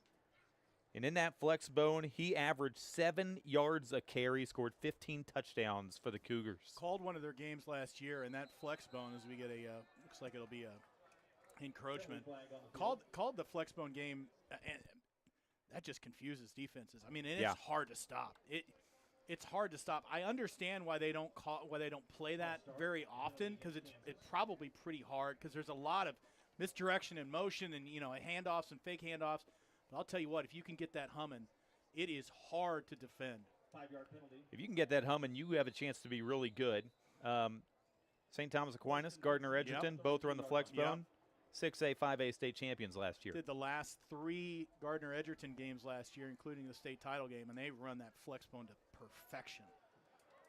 Patient running again, keeping his feet across the 20 is Max Armstrong. More physical running from the Olathe South product. And now we're starting to see the skill players turning on the Jets a little bit, breaking tackles, getting into the secondary. What a run. Armstrong looks real good on this opening drive of the third quarter for Team Kansas. Armstrong, Whitener, we've had a lot of really good plays so far, and now they are just inches away from, they are inside the red zone. Whitener. Chopped down near the 15. See, I'll tell you what, in the first half, though, that would have been a loss of 3. And now you make chicken salad out of it, and you're able to at least fall forward for 2. Yeah, this offensive line has certainly found their footing. Remember, the first couple of series, they were pushed around. You thought that defensive front was going to live in the backfield all game, but this offensive line looks really good to start this third quarter. And that's been the key. That's the guys that got lit up at halftime and said, hey, we need to protect these guys in the backfield, let them run their patient offense. Now we got to roll to the right. Sarver for the sideline, diving grab made near the 6-yard line. Parker Chase, the St. James product, hauls it in. That was a nifty little catch because, I mean, you're on the ground. I'm not going to say it's like Bobby Witt Jr.-esque, but it was still pretty nice. Oh, no. You see that catch What last night? a catch, oh my man. gosh. Superman. Yeah, the stills, the pictures from that, ridiculous. incredible. Ridiculous. First and goal. First time we've said that tonight for either team. They are lined up in a little bit of a wishbone. Armstrong. Flex bone. Shy of the 5. Yeah, we didn't see a lot of 2 running back sets in the first half for Team Kansas, but it has been almost exclusively 2 guys in the backfield for Team Kansas in this third quarter. Well, and it gives the defense that much more to think about because you have keeper, you have roll left, you have roll right, you have roll out, and you have the screen passes that we saw around midfield. So it's definitely a complex. And then we got a pistol. Second and goal. Whitener. Oh. Charging near the 4-yard line, and here comes third and goal. And again, I'll remind you, not a true kicker on that Kansas roster, although they did convert their extra point attempts in that first quarter. So, yeah, Merrick Griner currently in that role, tight end wide receiver out of Olathe Northwest, and he's been doing an admirable job. I would assume this is well within his range. If you can kick an extra point, what's an extra yard? But I think if you're Kansas after this drive, you're probably thinking 7. Yeah. Third and goal. Can they get there? Sarver on the rollout for the end zone. Nearly intercepted. A great break on the football by Emmanuel Koch, the DB from Oak Park High School. Yeah, the Okie was able to cut that route. He was following him all the way behind, lurking. And he finally cut that route and almost picked it off. And that was going to go for 7. That was going to be a 99-yard interception return. First time we've been able to say Emmanuel Koch's name. Tremendous athlete for Oak Park. Oh, my gosh. Contributor for the state champion basketball team as well. And fourth down, the offense will stay out there. Like I just said, Chris, probably thinking 7 on this drive. Play clock running low. Sarver, trouble immediately. Rolling. Sarver for the pylon. He's in. Team Kansas is within a score. Credit the lead block by John Whitener, plowing the road for that really, really smart rollout to the left. And 6 more goes up on the board for Team Kansas. Folks, we've got a ball game. Chris, that certainly didn't look like a design run. A jailbreak up front in J-Mo Sarver. Just reading that play shows really, really good football IQ. And the athleticism to get to the corner. And how about this? J-Mo Sarver stays out there for his own extra point. J-Mo Sarver gets 6 plus 1. 17-14, Team Kansas, 14 straight, and they're right back in it. The All-Star game getting going from Liberty High School on 810varsity.com and Sports Radio 810. The sport of football taught me so much, and I owe all of it to the great coaches I've had in my life. They taught me not only about winning, they taught me how to be a leader, and they inspired me to build a winning team of my own. Like any great team, a great legal team needs the ability to dig deep and to win. I believe in you guys. I believe in the work we do. And that's the team I coach every day at DePasquale Moore. A great team that wins day in and day out for our clients. If you've been hurt, my team and I, we've got this.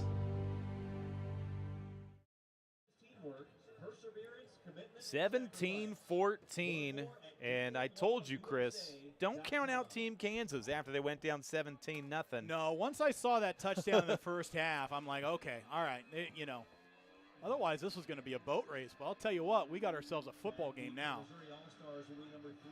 D'Angelo Bayless and Mariano Rodriguez. Boy, don't kick it to him. Back deep for Team Missouri.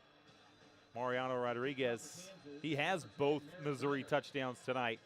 Remember, one through the air and one on a punt return. Well, I'll tell you, as pendulum swings go, the pressure now is really on Team Missouri, even though that they have. Oh, what a my shot! Goodness gracious! Bayless gets rocked by Josiah Young. Oh. That was a shot. Mercy, good. That guy's got a family to think about. My goodness. Oh. Chris, we were talking about guys that may have a major college ceiling. Yeah. That's who we're talking about. 6'4", 230 coming right at you and just decleated that man. Again, he's committed to play at Pitt State. Pitt State's a phenomenal program. Josiah Young looks incredible tonight. We need to clip that out and send that over to the folks in Pittsburgh, Kansas. Oh, confusion on the exchange, and Westfall is going to get snowed under. Harper Angle is going to get pulled off the back, and that goes for a loss of a yard. My mind's still on the decleating that happened on that touchdown return. Might have to run that one back later. Jeez. I mean, 6'3", 230 doesn't run like that on kick coverage. You don't see 6'3", 230 on kick coverage. No. Jackson Hicks goes forward for a couple yards. He was the first man of the ball, too. He was leading the pile. That's what I'm saying, man. He has got a top-end frame at 6'3", 230 coming off the edge. He's got phenomenal athleticism.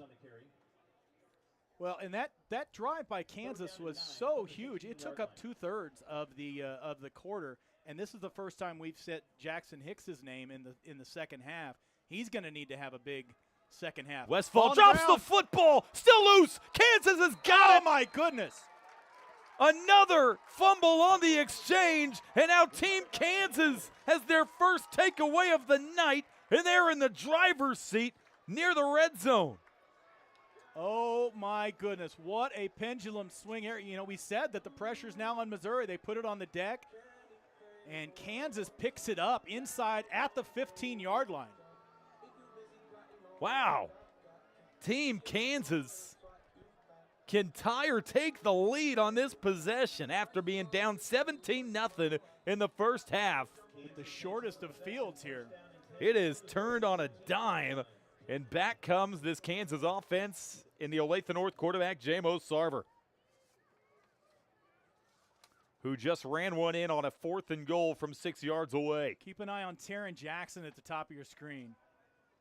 Phillips breaks one, falls forward for maybe half yard. Number 5, Nate Phillips on the run for Kansas.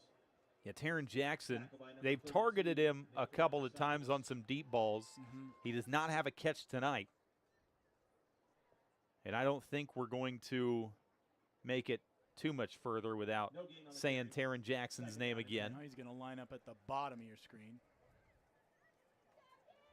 Again, 74 catches from Liège this past year. And he's wide right on a 2nd and 10 play.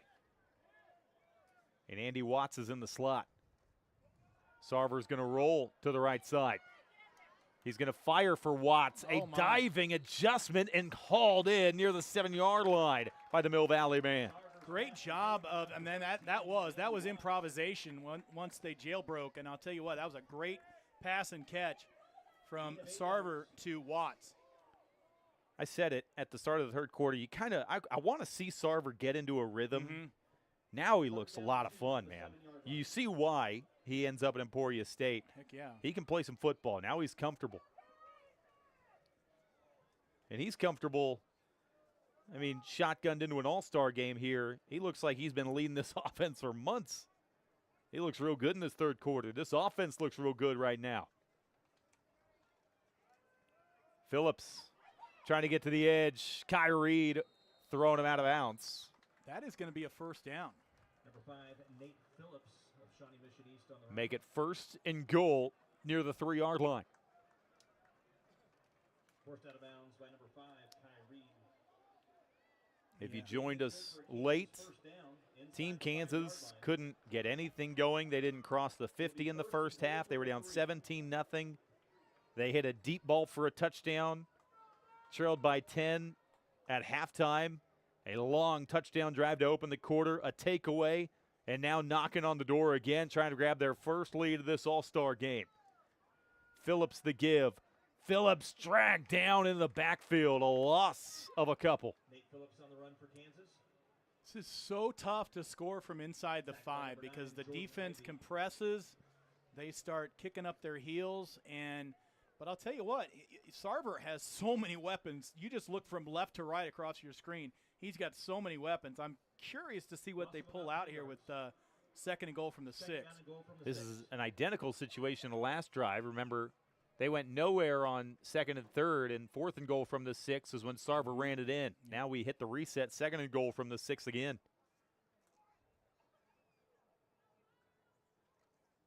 Sarver making one man miss, but he will not get away from Jordan Ivey.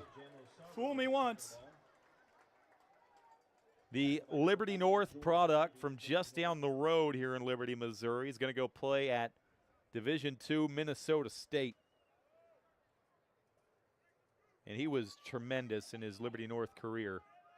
It's 3rd down and goal from the 10-yard line. And now here comes 3rd and goal from the 10.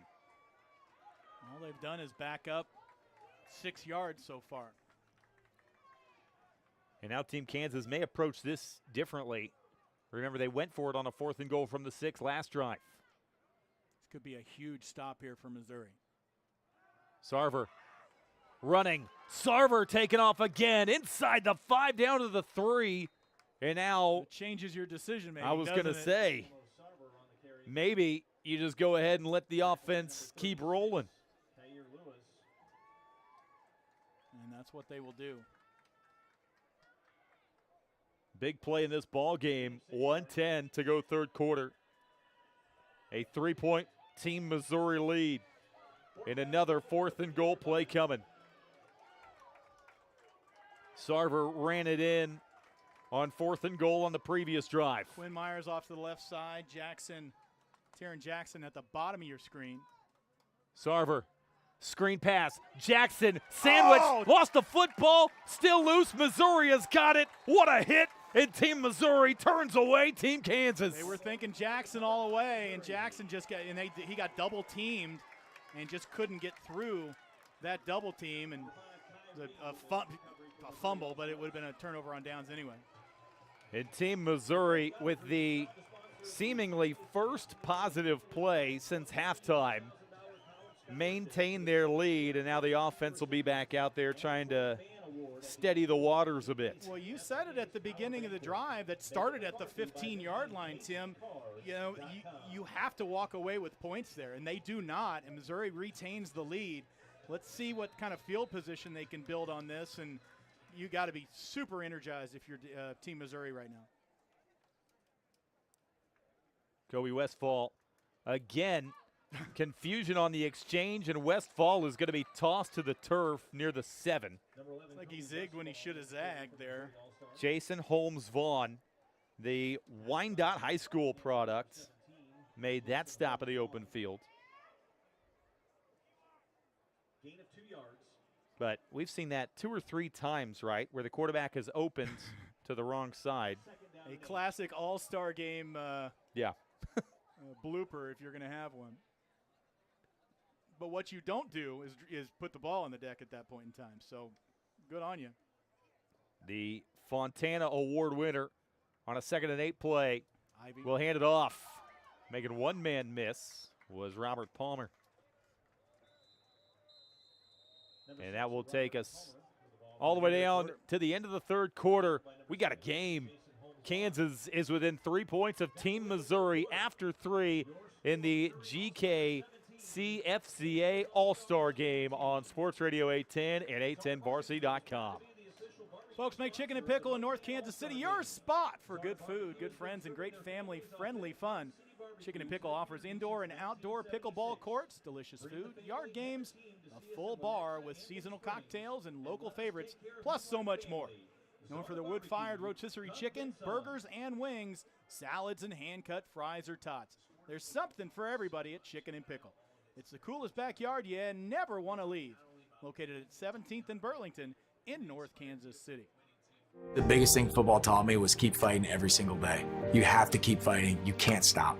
Our clients come to us and their backs are against the wall and they need help. And they're depending on us to fight for them, and that's what we do. When you hire our law firm, you're going to get the benefit of a great legal team, all working towards the same goal, getting a great result for the clients. All hands on deck, 110% effort all the time. Those are the kind of people I like going to battle with every single day. If you've been hurt, my team and I, we've got this.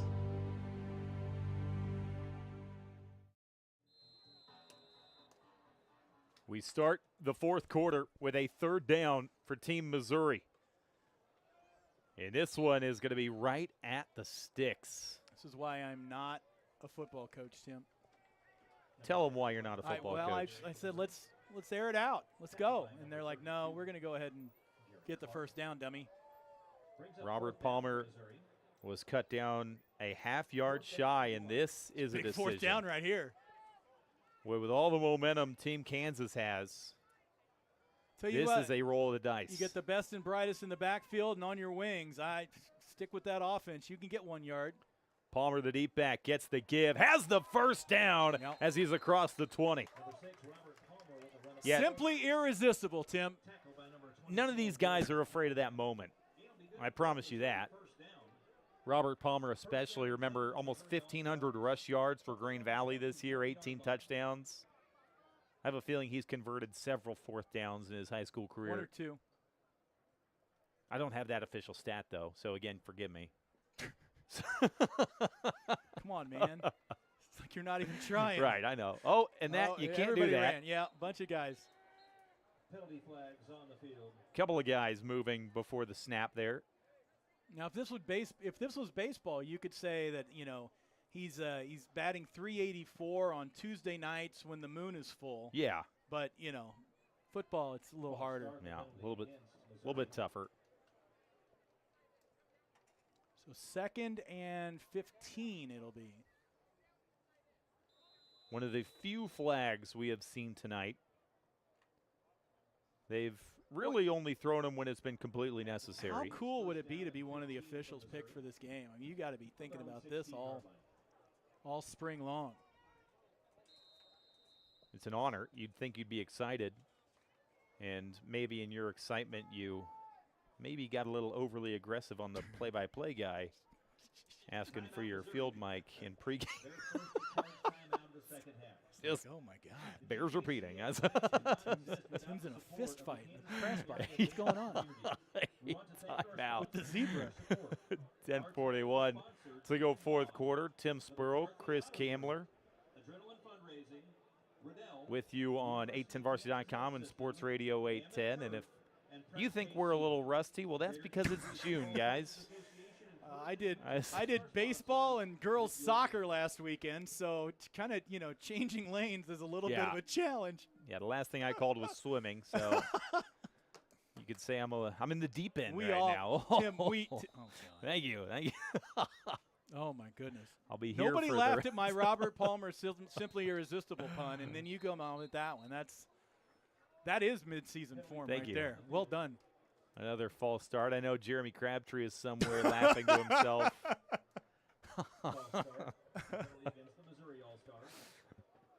And now it's 1st and 20. You and I are at a lot of events together. Yeah. But we rarely, I can count on one hand the time that we've been, probably for a good reason, the amount of time that we've been on the mic together. Yeah, you understand why. Yeah, you understand why immediately. They're going to keep it on the ground again with Palmer. Look at him sidestep a defender in the hole. That's a hard run. Boy. They dug themselves so big of a hole, though, that it's just 2nd and still a mile. Seen a lot of Robert Palmer. Haven't seen Jackson Hicks, the Liberty product, in a while. His night might be done. You don't blame him. We were honestly a little surprised he was playing at all.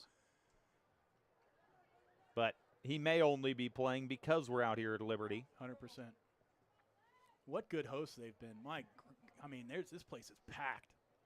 Palmer again with nowhere to go, took a bit of a shot in the hole from Wyatt Flood, the Olathe North DB.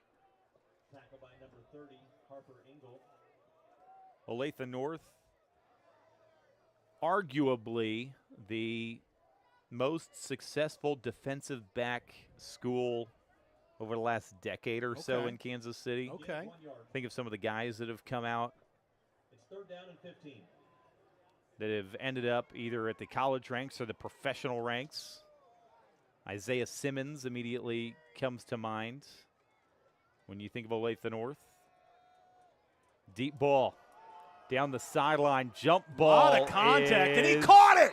He caught it! What a grab by Tommy Hustler with the defender all over him.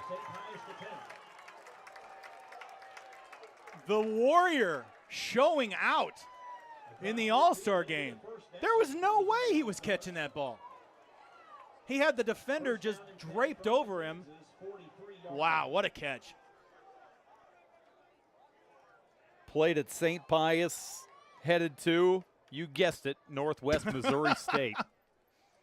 Tremendous grab. Palmer knifes his way to the 40. 8:52 to go fourth quarter. A 3-point Team Missouri lead. This is their best drive of the second half, rather. He was tripped up by number 32, Garrett Clark. Gain of 3 yards. With that catch, now you're thinking, you got to come away with points. This is a drive that started where? At the 10 or 15, and this has been a heck of a drive for Missouri. Yeah, they converted a 1st and 20 on this drive. Palmer, more tough running. Number 6, Robert. You haven't seen Bryce Aldridge in this second half. Remember, he went down awkwardly back in the first half. We haven't seen him since. However, he is on the sideline, still in pads, helmet on, so it appears he is available, but maybe they're being a little bit cautious as well with the Park Hill South product. We mentioned, these kids have been practicing for a week, probably 10 days now, and what a networking opportunity with some of your fellow kids that you probably don't get a chance to talk to very often. This is going to be a great opportunity for their teams. Henderson on the sweep. Boy, it sure looked like somebody caught a face mask Clinton Henderson, the ball carrier for Missouri. because his head got yanked violently. No flag, though. I think just face masks bumped into each other awkwardly, but yeah, that was a heck of a collision. Hey, you talk about marketing yourself. This week is probably cool because you also have the chance to meet up with future teammates. Yep. One of those schools we've been saying time and again, Northwest Missouri State. How many Bearcats are on this field tonight that maybe had no relationship with those guys prior to this week? And then, hey, 4th down and 3. we might be spending the next 4 years together. To eat That's lunch together, yeah, pretty let's cool. do it. straight up the gut, breaking a tackle inside the 20, all the way down near the 15, and back into the red zone goes Team Missouri. He drugged 2 defenders about 6 yards before he was finally taken down. Leonard Butler. First time we've called his name tonight. 1st and 10 from the 7. He's going to get it again. And this time gets swallowed up by Josiah Young, a name that we have said tonight a lot. Josiah Young. No, you're right. With the Ruskin product, we did say in the first half once, but that was a heck of a run, dragging those 2 guys 1 yard. as far as he did. It would be a 2nd and 9 coming up here.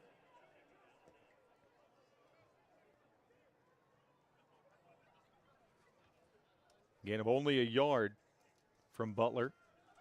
Westfall for the end zone. Defender all over him again, and it doesn't matter. What? Oh, my goodness. Tommy Hustler for 6. What a grab as he peels it off the DB. Oh, my gosh. 2 catches back to back by the Pius Warrior. Flags on the field.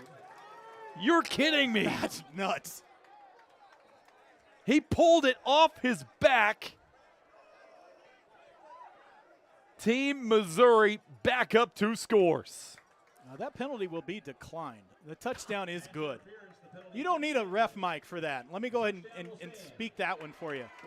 Tommy Hutzler, now in the clubhouse as a player of the game right here. 2 catches on the night, and both on that drive. And Chris, maybe the best catches we've seen tonight. Both in fairly, I mean, the second one was very obvious. The first one was pass interference as well. And for him just to have the presence of mind to go up and grab that ball, however he did it on that second catch, is nuts. Team Missouri will go for 2. They're going to keep it on the ground. Robert Palmer is going to sky his way into the end zone for the 2-point conversion. Does some snow angels. 2-point conversion is good. And it's an 11-point lead. Still time, 6:42 to go, but Team Missouri back in the driver's seat on 810varsity.com and Sports Radio 810. I think building a great football team and a great legal team are the same. You need to get multiple different parts, make them function in the same direction going forward with one goal, and that's success. In the legal world, success for your clients. I don't just pick anybody to work on this team. I pick the ones that are willing to go all the way for our clients, and that's what it takes to win. We're built for success, we're built for winning, and I want my team to win for you.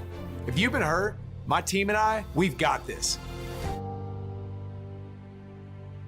Tim, you've called a lot of football in your illustrious career, and you're going to agree.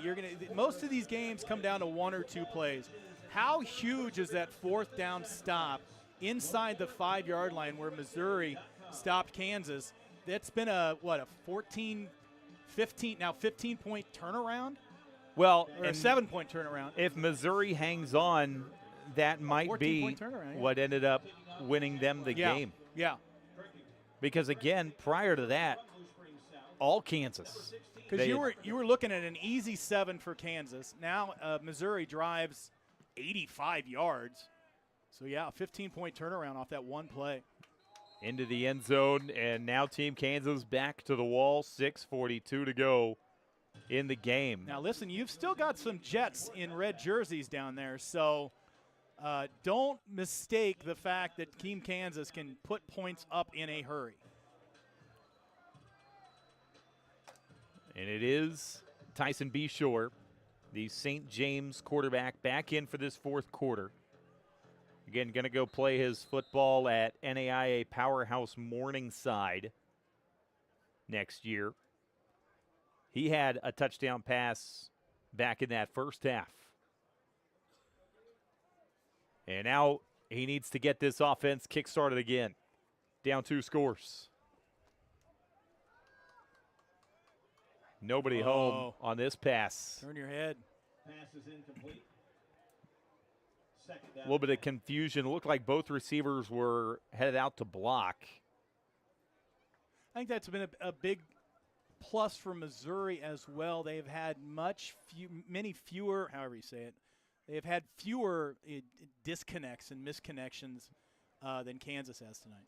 Don't worry about it. It's the offseason. I'm going to go look that one up. 3-syllable words I cannot use in the summertime. Sorry. Second down for B. Shore in this offense from Team Kansas. Wants to go to the air over the middle. He's got his teammate,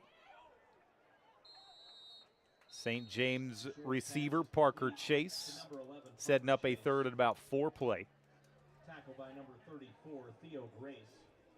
Parker Chase, he was the one consistent in that St. James offense. Again, I told you, they shuffled their quarterbacks last season in way to a semifinal appearance, but Parker Chase, 65 catches, didn't matter who was throwing him the ball. He was going to bring it in.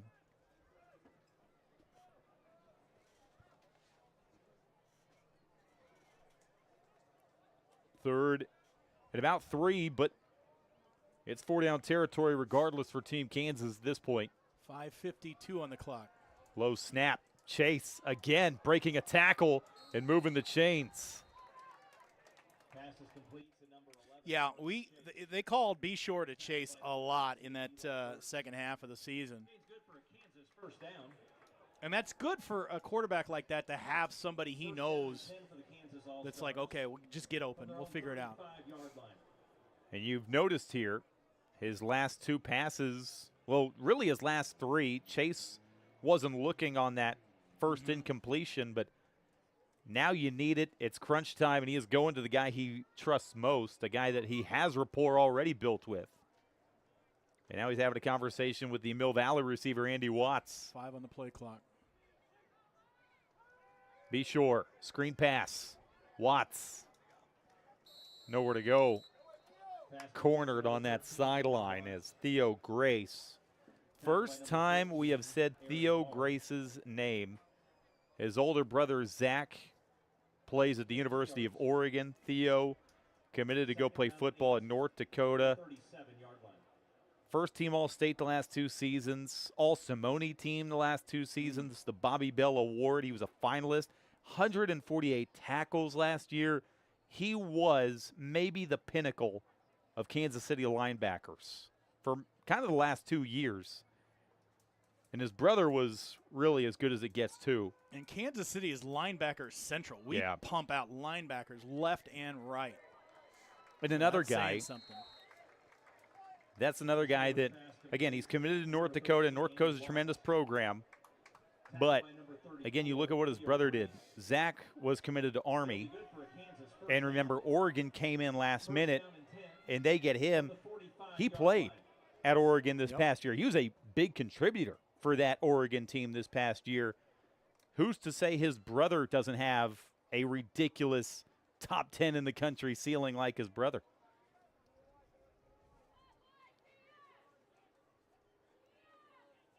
.438 to go in this one. Be sure. Deep out route. Wow, nice Myers already has a touchdown pass or touchdown catch tonight, and now he's just shy of the 35. Missouri's defense playing a little soft, given 3-4 yards on these catches. That was a really nice route for another first down. They've had 3 first downs in the last 3 plays. And again, that clock working against them, but they still have those timeouts in their pocket. They don't get to take those to the regular season. They know You don't, that, right? yeah. No. But again, that clock keeps rolling. 4:05 to go in this fourth quarter. However, you can't really critique the 2-minute drill in an all-star game, but that's what we're paid to do. You're getting paid? I'll critique everything. Be sure. Jackson, he overshot him by a step. That was 6. Kind of keep that one in your back pocket in your mind there. That was 6. They have misconnected with him at least 3 times, maybe 4, and that's 21 points. He's a burner. He's gotten behind the secondary several times tonight. That connection just hasn't come yet. 3:51 to go. Again, Team Kansas not done, down 11. But they got to hurry up and get something out of this drive. Screen pass. Chase got some work to do. Out across the 30. They'll be 3rd down. Boy, you're right, Tim. You got in crunch time. You got to go to who you know. We know Patrick Mahomes trusts Travis Kelce with his life. That's who he goes to, and when he's got to get a first down. And it has been that connection between Chase and Beshore so far in this fourth quarter. Kind of like our connection. We got that Which, chemistry. again, is FCC mandated. That doesn't happen very often. So it's an only the offseason kind of thing. Beshore wasn't ready for the snap, and Armstrong that could have been a disaster. able to hang on to possession, but it ends up losing 3 yards, and now you're 4th and 7.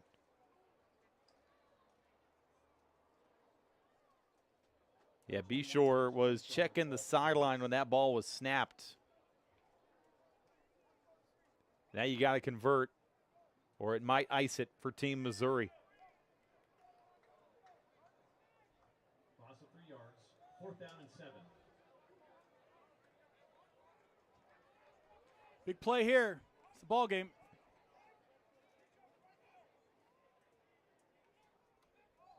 Beshore, a false start is going to put Team Kansas back behind the sticks.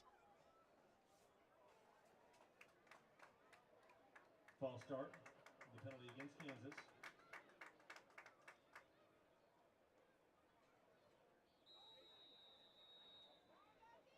4th and 12 here. I think you go to Chase. I think you tell Chase to get open.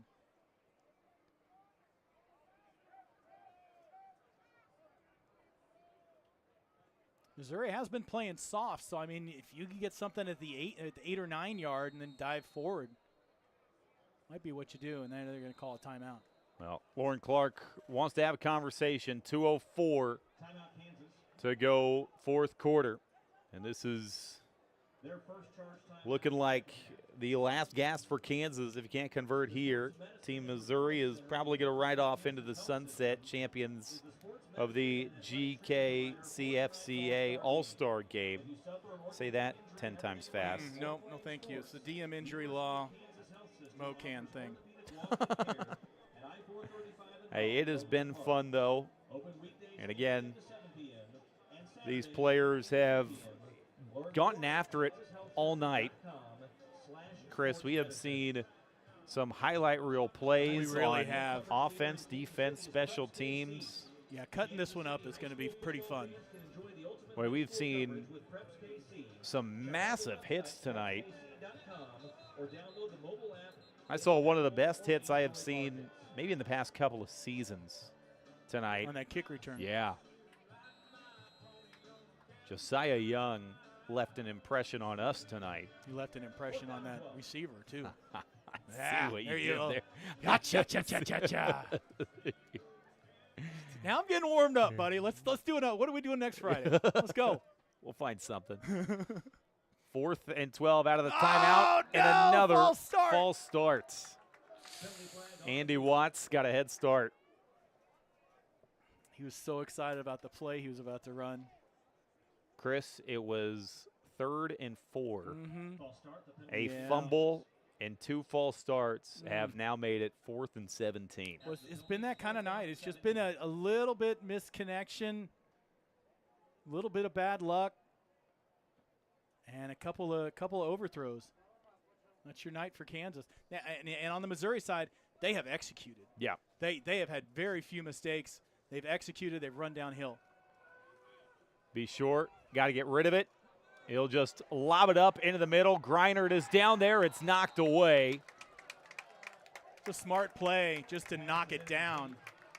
And that, Tim, what is that? Is that the dagger? Ooh, that is the dagger. That would have been the dagger, yeah. I was waiting. I was waiting for the Tim Spruill dagger moment. Manuel Koch got a hand on it, and we believe threw in the dagger tonight for Team Missouri. Again, that's a midseason thing. I drive home from my game, yeah, and I listen to you on Sports Radio 810 WHB. Usually, you know, and then once you hit the dagger, then I know I can turn it off. You shut it off. Finish driving home. Yeah. You put your slow jams on, and it's not over till Tim Spruill says it's a dagger, and then. Oh, a fumble! Look and out. Team Kansas, they have it. We're not done. We have a premature dagger, folks. A fumble on the exchange, and Team Kansas has got a little bit of life with 1:48 to go. We just talked about how executable this game has been for Missouri and how well they've been able to connect, and then they put it on the deck with under 1:48 to play, but hey, anything's possible. Chris, they were trying to hand off to Jackson Hicks. Yep. And we don't have the ability to show you that replay. However, if we did, we may be able to give you a better idea of why that ball hit the turf, but Hicks was pretty fired up coming off the field, and Kansas has new life. Be sure. Sideline, too tall for Greinert.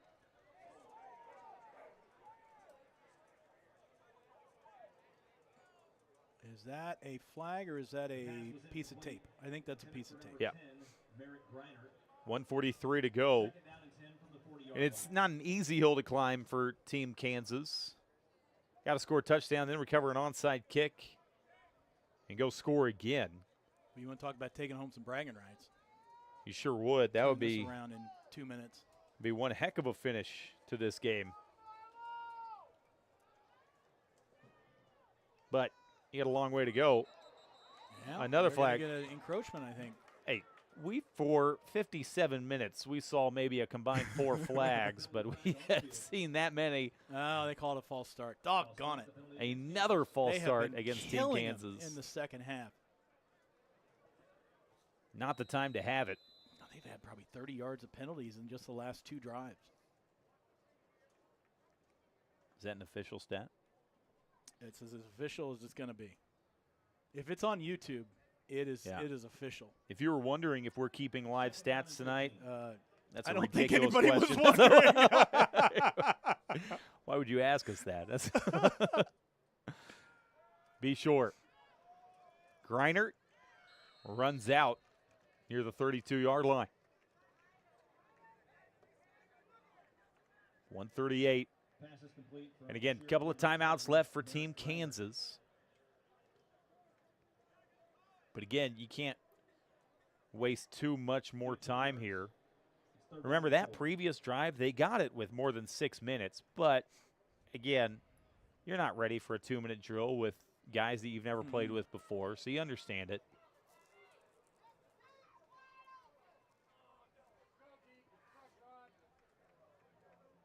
Be sure. Running out of time again. Down the sideline, Greinert absorbs a hit First and down. he moves the chains to the red zone. And now Merrick Greinert comes up holding his hamstring as he hobbles off. That was a hit. That was a hit. It'll be first down and 10 from the Missouri 20-yard line. Clock continues to run. 1:25 left. And I don't know if they're aware of that because Team Kansas is huddling up. Yeah, 2 timeouts left for Kansas here. I think they're assuming the clock should have stopped, but you got to go. We're inside 70 seconds. Be sure. More pressure. Be sure spinning and getting tossed to the turf like a rag doll. He was able to avoid 2 of them. It looked like Leonard Butler was one of, Jordan Ivey was one of them. Kier Lewis cleaned it up, though. Yeah, he got around Alexopoulos, and then Lewis just decked him. There's a timeout. Another Lee Summit Tiger. There have been a couple of Tigers that we've discussed tonight. Kier Lewis. Can you guess how many sacks he had in his senior season in Class 6? Class 6. Talk about crazy numbers in Class 6. Let's say, I mean, anything over 8 or 10 is a ridiculous season. 10 sacks this year for Kier Lewis. That's amazing. It's incredible. And again, because you do have top to bottom, 1A through 6A, all quarterbacks are mobile quarterbacks now, especially in Kansas City. And if you can get 10 sacks on your belt, that's amazing. And it's hard to, if you're not familiar with Class 6 in the state of Missouri, it is a different level, man. It's stupid. It's just nuts. You look at Liberty North, that conference, even at the bottom, you've got Oak Park and North Kansas City, which are no ringers. And then you've got Park Hill South, and Staley, all in that conference. Yeah. It's nuts. And then you get into the playoffs, and it's brutal. Then you go to the Lee Summit side, and it's stratosphere even more nuts. Because you got the Blue Springs, you got the Lee Summits. What we're trying to say is Kier Lewis is good. Yeah. Be sure, down the seam, high and incomplete. Trying Samples could have put it away, but he can't haul it in. Did stop the clock. Be third and still long. Third and the chain says 10. I don't believe He's also in the offseason. 3rd and 14. Yeah. He'll go back, watch the film, see what he did wrong. They got the fancy Bluetooth chains too, and I don't know. Reboot that thing. Look, it's June. We got time. Be sure. For Jackson, overshot him. That time, though, Missouri was playing real deep in coverage. D'Angelo Bayless was backpedaling into the end zone, And Darren Jackson was still near the 10-yard line. Jackson's going to go to sleep tonight. Just think about all those. Just opportunities lost. But what a tremendous talent, even getting down, getting open in that corner. But yeah, he was covered like a blanket. 4th and 14, 45 seconds to go in this GKC FCA All-Star game. This might be your last strike for Team Kansas. Play clock at 4. You got to get the snap off first. They're not going to do it. Be sure. They gave it to just gets it off. They send the house. Be sure is just going to throw it up into triple coverage. Intercepted. And Team Missouri throws the dagger, and they will take the Kansas versus Missouri All-Star game. Toby Inman out of Grain Valley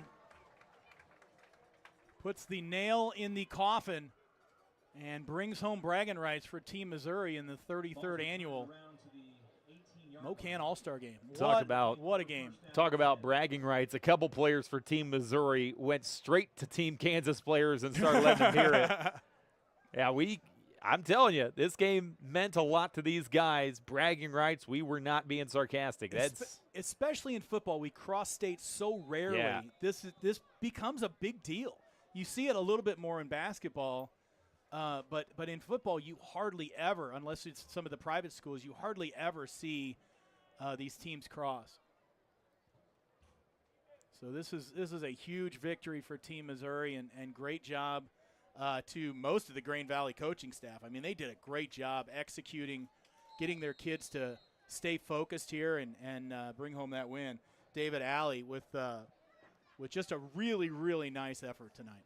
Number 25, Jackson Hicks, fittingly the last person to touch the ball for Team Missouri tonight, as they don't appear to be in a hurry to take another snap. They can watch the clock hit zeros and ice a 25-14 win over Team Kansas in the All-Star game.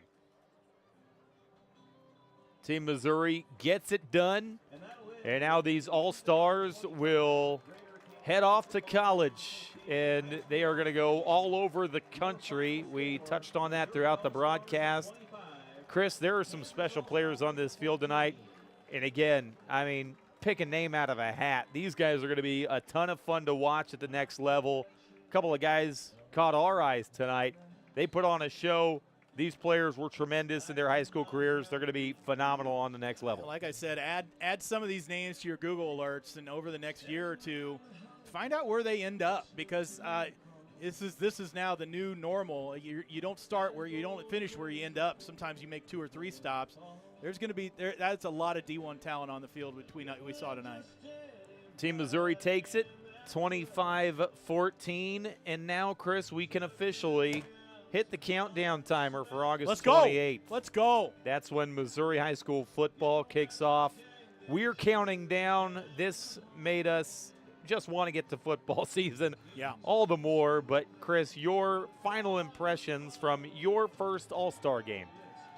This was way more competitive than I thought it was going to be. I didn't think it was going to be like an NFL Pro Bowl game or anything, but we saw some hits tonight, Tim. We saw these kids laying out, and just so much athleticism on both sides of the state line. I would like to come back next year, please.